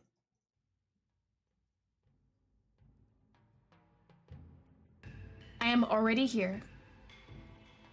The two young women jolt upon hearing the fairy, who had appeared without warning. So, this is your true form, whispered Nahima. How impressive. Pretty, right? Gorgeous. Medea's trait seemed to lighten up. Thank you. I would take that as a compliment. Anyway, let us get back to the reason of my presence. Speak, love. How can I help you? I need you to help me. Oh, we don't have to disguise. We only have to pretend to be dead. Gotcha. So we're gonna pretend to be dead. Godmother, just like Venice, I would like to have a magic pilfer which can rid me of all of my senses and make me fall into a deep sleep akin to death. That way, the human can get me out of my coffin when nobody is paying attention. Thus, I would be free to leave without raising suspicion and could seek refuge in a neighboring lord. How astute of you, princess. I'm so glad to be able to participate and lend my support. I can indeed plunge you into a magical coma for several days with a mixture of my own. What is a coma, madame? That is difficult to explain. Coma is a word which does not exist yet. Oh, I like that. So the world tree kind of just has knowledge about all the different times, right? Even in the future. You can see into the future. Since time flows differently in the world of fairies, we exist at the same time as your past and your future, which allows us to learn a lot of things. I'll explain this to you another time. The fairy turned to Kiana with a serious look. With one deft gesture of her hand, she traced invisible words in the air, and a small vial appeared in her hand. Here is a potion. Once you have taken it, you become as stiff and pale as a corpse, and you will fall into a deep sleep that will last exactly 3 days. Okay, 3 days for Nehema to somehow get the body out. At the end of this period, you will quite normally regain consciousness. Thanks to my magic, there will be no consequences or your metabolism. You'll be as fresh and lively as if nothing had happened at all. So there is no risk of you dying of thirst or swallowing yourself as a side effect. That's good to know. Excellent. I will still advise you to get organized with your servant before drinking the potion, so that she knows what you expect her to do while you're asleep. Thank you for your wise advice, Godmother. Thrilled by the prospect of planning her escape, the princess gratefully kissed the god fairy on the cheek. I will be leaving now, my child. You know what to do if you ever need me. Thus, the strange creature disappeared once more. Nehema turned to the heiress with a dash of anxiety on the edge of her lips. How are we going to proceed now, princess? The two young women agreed, with one mind, that Kiana would drink the pilfer after laying in her bed, so that the illness would seem more believable.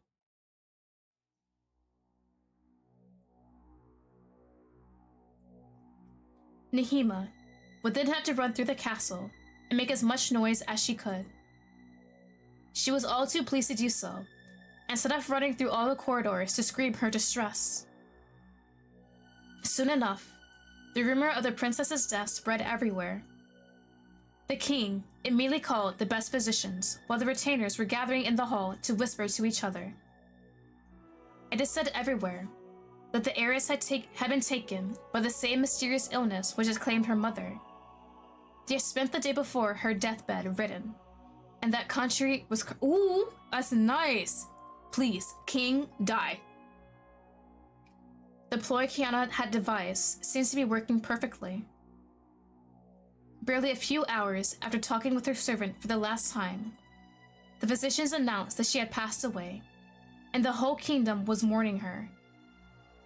The transfer of the princess's body soon came into question, as it had been kept in her well-guarded room until then. The king went to contemplate with pale face of the one who had been his daughter in person, while several servants were taking her away to the family crypt. Upon learning this, Nehema panicked. The princess was planned to be buried as soon as possible. Oh, please no, wait a minute.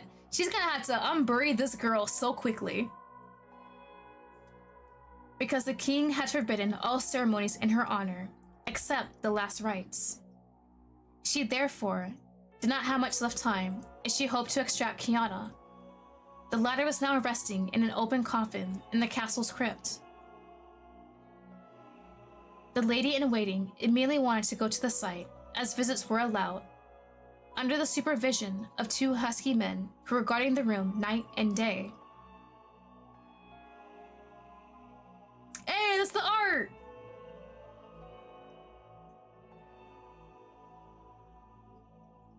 When she saw the peaceful face of her mistress, lying on a bed of flowers, the young Moor was unable to suppress her emotions. She had to do everything in her power to get her out of here. Nehema attempted to be cunning and asked the guards as innocently as possible if they could bring her some incense while she was meditating over her mistress's remains. Unfortunately, the guards were not that stupid and retorted her she had all the same to do it herself. Aggrieved, she came back a few minutes later and tried to distract him in vain, as the two men were absently immobile. Nehema's fear grew more and more as hours passed, and she came to beg them to leave her alone with the body for a moment, that they remained unwavering. Even more shaken than before, the lady-in-waiting started to cry, insisting the princess was not dead, only asleep, and that they had to save her, or she would really die. The guards thought the pain had driven Nehema insane, and they called for reinforcements in order to bring her under control. In utter despair, Nehema struggled. She scratched her attackers, screamed murder, that they all have the heiress's death on their conscience. But ultimately, she could not do anything against the men who were taking her away. Isolated under the pretext that she was hysterical, the young one was imprisoned in one of the dungeon cells, guarded by the soldiers who looked as sinister as the others. She was strictly forbidden from approaching the body, or even going out until a week after the prince's burial. Thus, Nehema was unable to keep her promise. The servant refused to eat and spent those days in the darkness of the cell, talking to... So, is our girl gonna wake up in the coffin and just be buried? Princess, I am sorry. I will not be able to let you escape, and the both of us will not go on an adventure. I would have loved that, really, and I was looking forward to it so much. But Nehema has failed. The idiot. She has failed to act in time. I'm so sorry. So very sorry.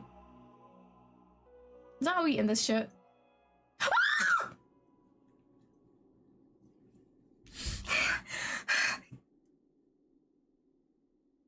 You're joking! They're so shy! Get this out of here!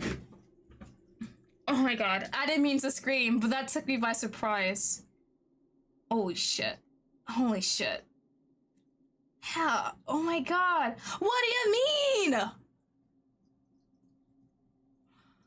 Oh my god. Oh my god. Oh my god. Oh my god.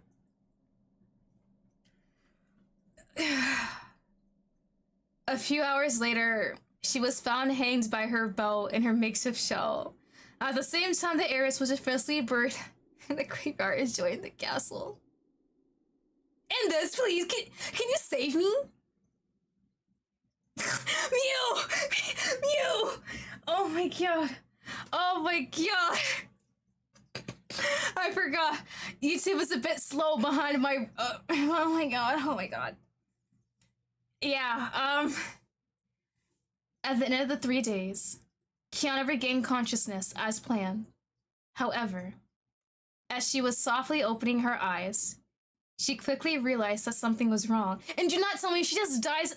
Wait, she can ask the fairy godmother. Oh my god, godmother, please, please, please, please, please. What is this? I'm sick too. I'm sick to my damn stomach. The young woman was shrouded in darkness. Did not distinguish anything that could give her clues about her location. Her heart raced in her chest. This was not reassuring at all. Doomed Yuri! Oh my god, it's Doomed Yuri Supreme! One girl hangs herself because she couldn't save the other, and the other just dies of starvation and dehydration in her coffin. Oh my god. The young woman was shrouded in darkness, I did not distinguish anything. Oh, I can't do this. Oh, she wanted to get back on her feet and then immediately understood how grave the situation was. She simply could not. Beads of sweat dripped from the corner of her temple as she was touching the edges of her macabre prison. A realization then hit her right in the chest. She was locked in a box. Not any kind of box. One that was big enough to fit a whole human being. Her pupils widened because of the stupefaction. Impossible. Could this be a coffin? They buried me?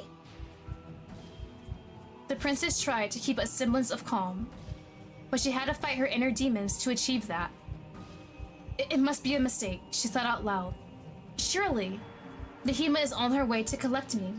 She is just a little late. In order to reassure herself, Kiana paid close attention to the noises around, hoping to detect her friend above her.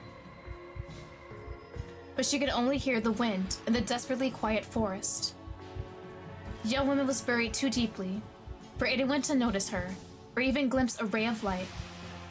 She did not know night had come for some time now either. It hardly kept her from trying, as she would still think she could escape. Is there anybody here? Nahima, is that you? Please, let me out of here. Unable to do anything at all, the princess waited in silence. She could not keep track of the time, yet the suffocation was twisting her perception, and it seemed to her she'd been motionless for hours. Long hours during which she hoped her servant would come soon.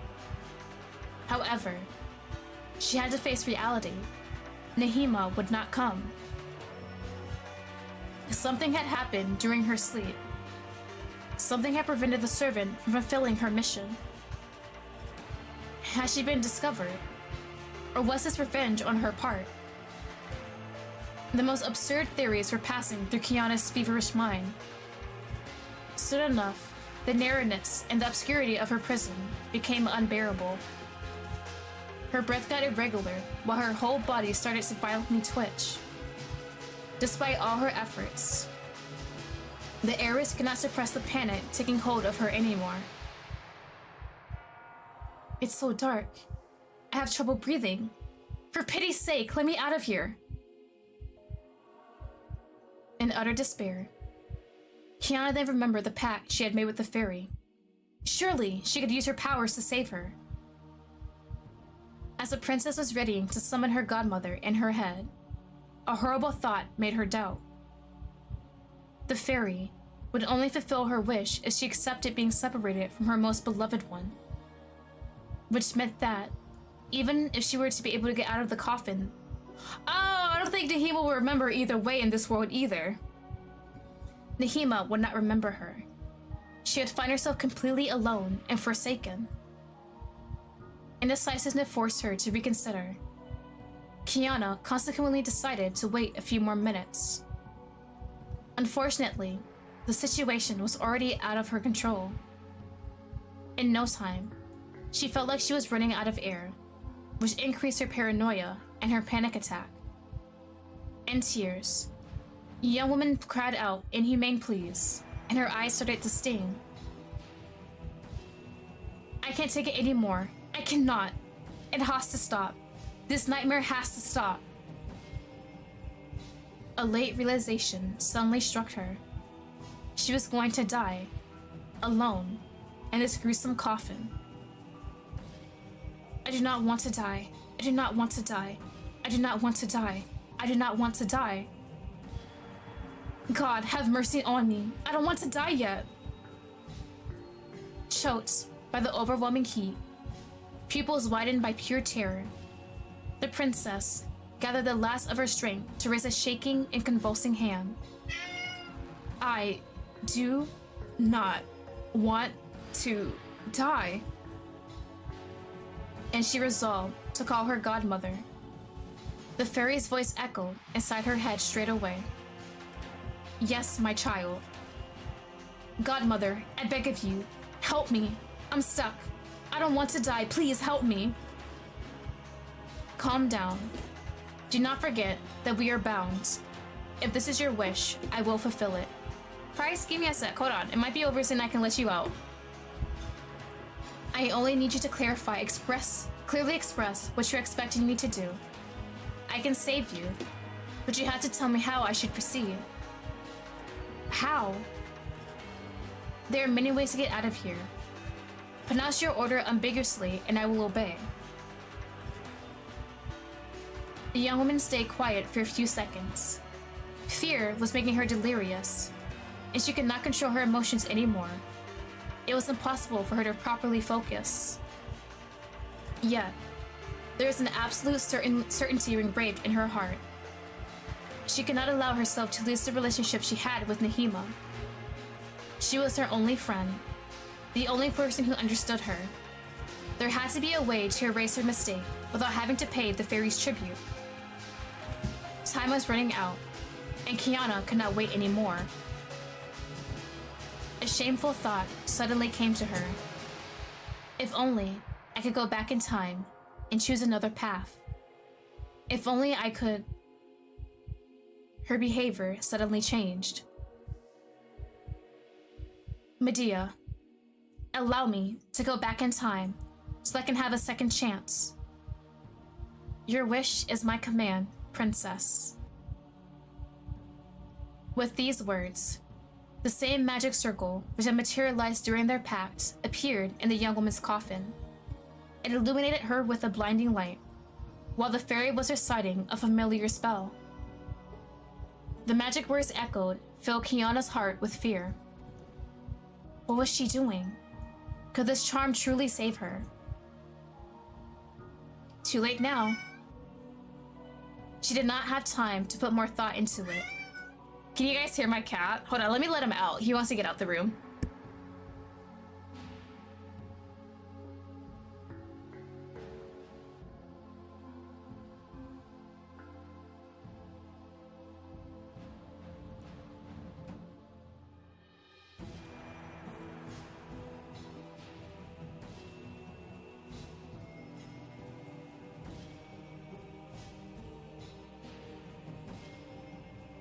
Okay, I'm back. I just realized it's actually 2 minutes before my cats eat dinner. That's why he was so insistent on leaving. Her body rose in the air, flapped by a powerful wind, as if she was moving at great speed. The last minutes of her life flashed by backwards, like a furious bull no one could stop. A final thought wandered through her mind. Have I made a mistake somewhere? Without warning, she lost consciousness, and the world ceased to exist. Going through everything. Thus began a long, very long nightmare. And is that the end? Oh, we got the other. Oh my god. We did it. Oh my god. How was that? That hurt though, man. What do you mean? How is this story gonna play out in the full version with her trying to fix the past? So I guess the whole drinking the potion is out of the... We can't do the potion. Because then the king's grief is so weird with it that we can't get her out and rescue her in time. And then Nahima's just like, I am done with life because my princess is gonna die, so I might as well too. I was like, a cat sounds as interesting in here, then realized it's one of the boys. When I first heard the first meow, I thought it was the game, and then I realized it was Price because he wanted to get out of the room. But we did it, y'all. We got through the demo. 3.5 hours of pure heartache and terror and nightmares. Like, oh my god. And that's only the demo. That's not even the full game. What else is there gonna be in the full game? How much more are you gonna hurt my heart? I honestly was not expecting Nahima to just take herself out, to tell you the truth. I thought she would be let go and then she'd run to the coffin and maybe try and dig out our girl, but I guess not. Girl said, I just can't do it because I know what's gonna happen. I'm not able to save her. Dear God. Sorry. I see that smile. There's no sorries in there. There's no true pity. Oh man. This is so good, but damn, bro, right? Like, I love games when they just give me so much trauma and emotional torture and hurt. Like, I'm gonna be thinking about this tomorrow when I go to work, obviously. Oh, I like that. That was really enjoyable. The hurt makes it so much better, though. The doomed Yuri was not expecting that. I am looking forward to more doomedness. Oh my god. Dear god. Alright, everyone. That was the demo to Chronotopia Second Skin. Hope we all enjoyed the emotional trauma together. We have now all bonded over this trauma. We are now stuck in this together. This is a great memory for the future, right? This is something you tell your kids and grandkids. Oh my god. Ugh. As I said before, I have left links in my description to the itch.io, Twitter, and Steam page. Definitely check out the game yourself and enjoy more trauma. Oh my god. Technically, I think the Steam Atome Game Festival is over, but definitely check out all the other games. There is a hashtag on Twitter where you can see all the different companies and games are up there. I was expecting the Doom! Surely, we can get a good ending in the full game, and there is no Doomed. The Doomed is only part of it. We have to face the Doom, then the happiness. Gotta have that trauma, then the good ending, right? Thanks for playing despite the trauma. No problem. I had so much fun being traumatized. Oh my god. Oh wow, what am I doing next stream? Next stream is... Hold on, let me get my schedule up. What is my next stream? I think it's Love in Deep Space. On Wednesday? Yes, Wednesday! Wednesday, we'll replace all the trauma and we'll look at sexy fictional men. Wednesday stream is gonna be Love in Deep Space. Gonna play the event story. I did roll for Silas's card. I cannot wait for stream. But I got the sexy card story and I played through the cutscenes and y'all. Yeah, I understand why they had to censor the trailers. Silas gives devious backshots in the card. I would not be able to play the card on stream just because of that. I don't want YouTube to strike down my channel. So I'm gonna have to record myself and I'll upload it and I'll censor out the sexy parts. I cannot show that. It's obvious Chalice is giving the biggest backshots ever. There are happy endings in the full game, you just have to earn them. Definitely, yes, okay. Now that I know there are happy endings, that makes it so much better. Oh my god. But yeah, I hope you guys all enjoyed today's stream. Hope you all enjoyed it. It says date Alien Space in 30 minutes. I'm definitely gonna have to reschedule that for another day. I don't have it in me to just do another stream in like 30 minutes. I have to feed the kitties and I need to eat dinner. So I'm gonna probably move that stream to next Monday instead. I just have to go and fix the waiting room instead. And I gotta make an announcement on Twitter. Oh, but yeah, that is it for today's stream. Hope you guys all enjoyed the trauma. We are now trauma bonded. You will remember this for the rest of your lives. I had a lot of fun, and I will see you guys all later. Bye-bye.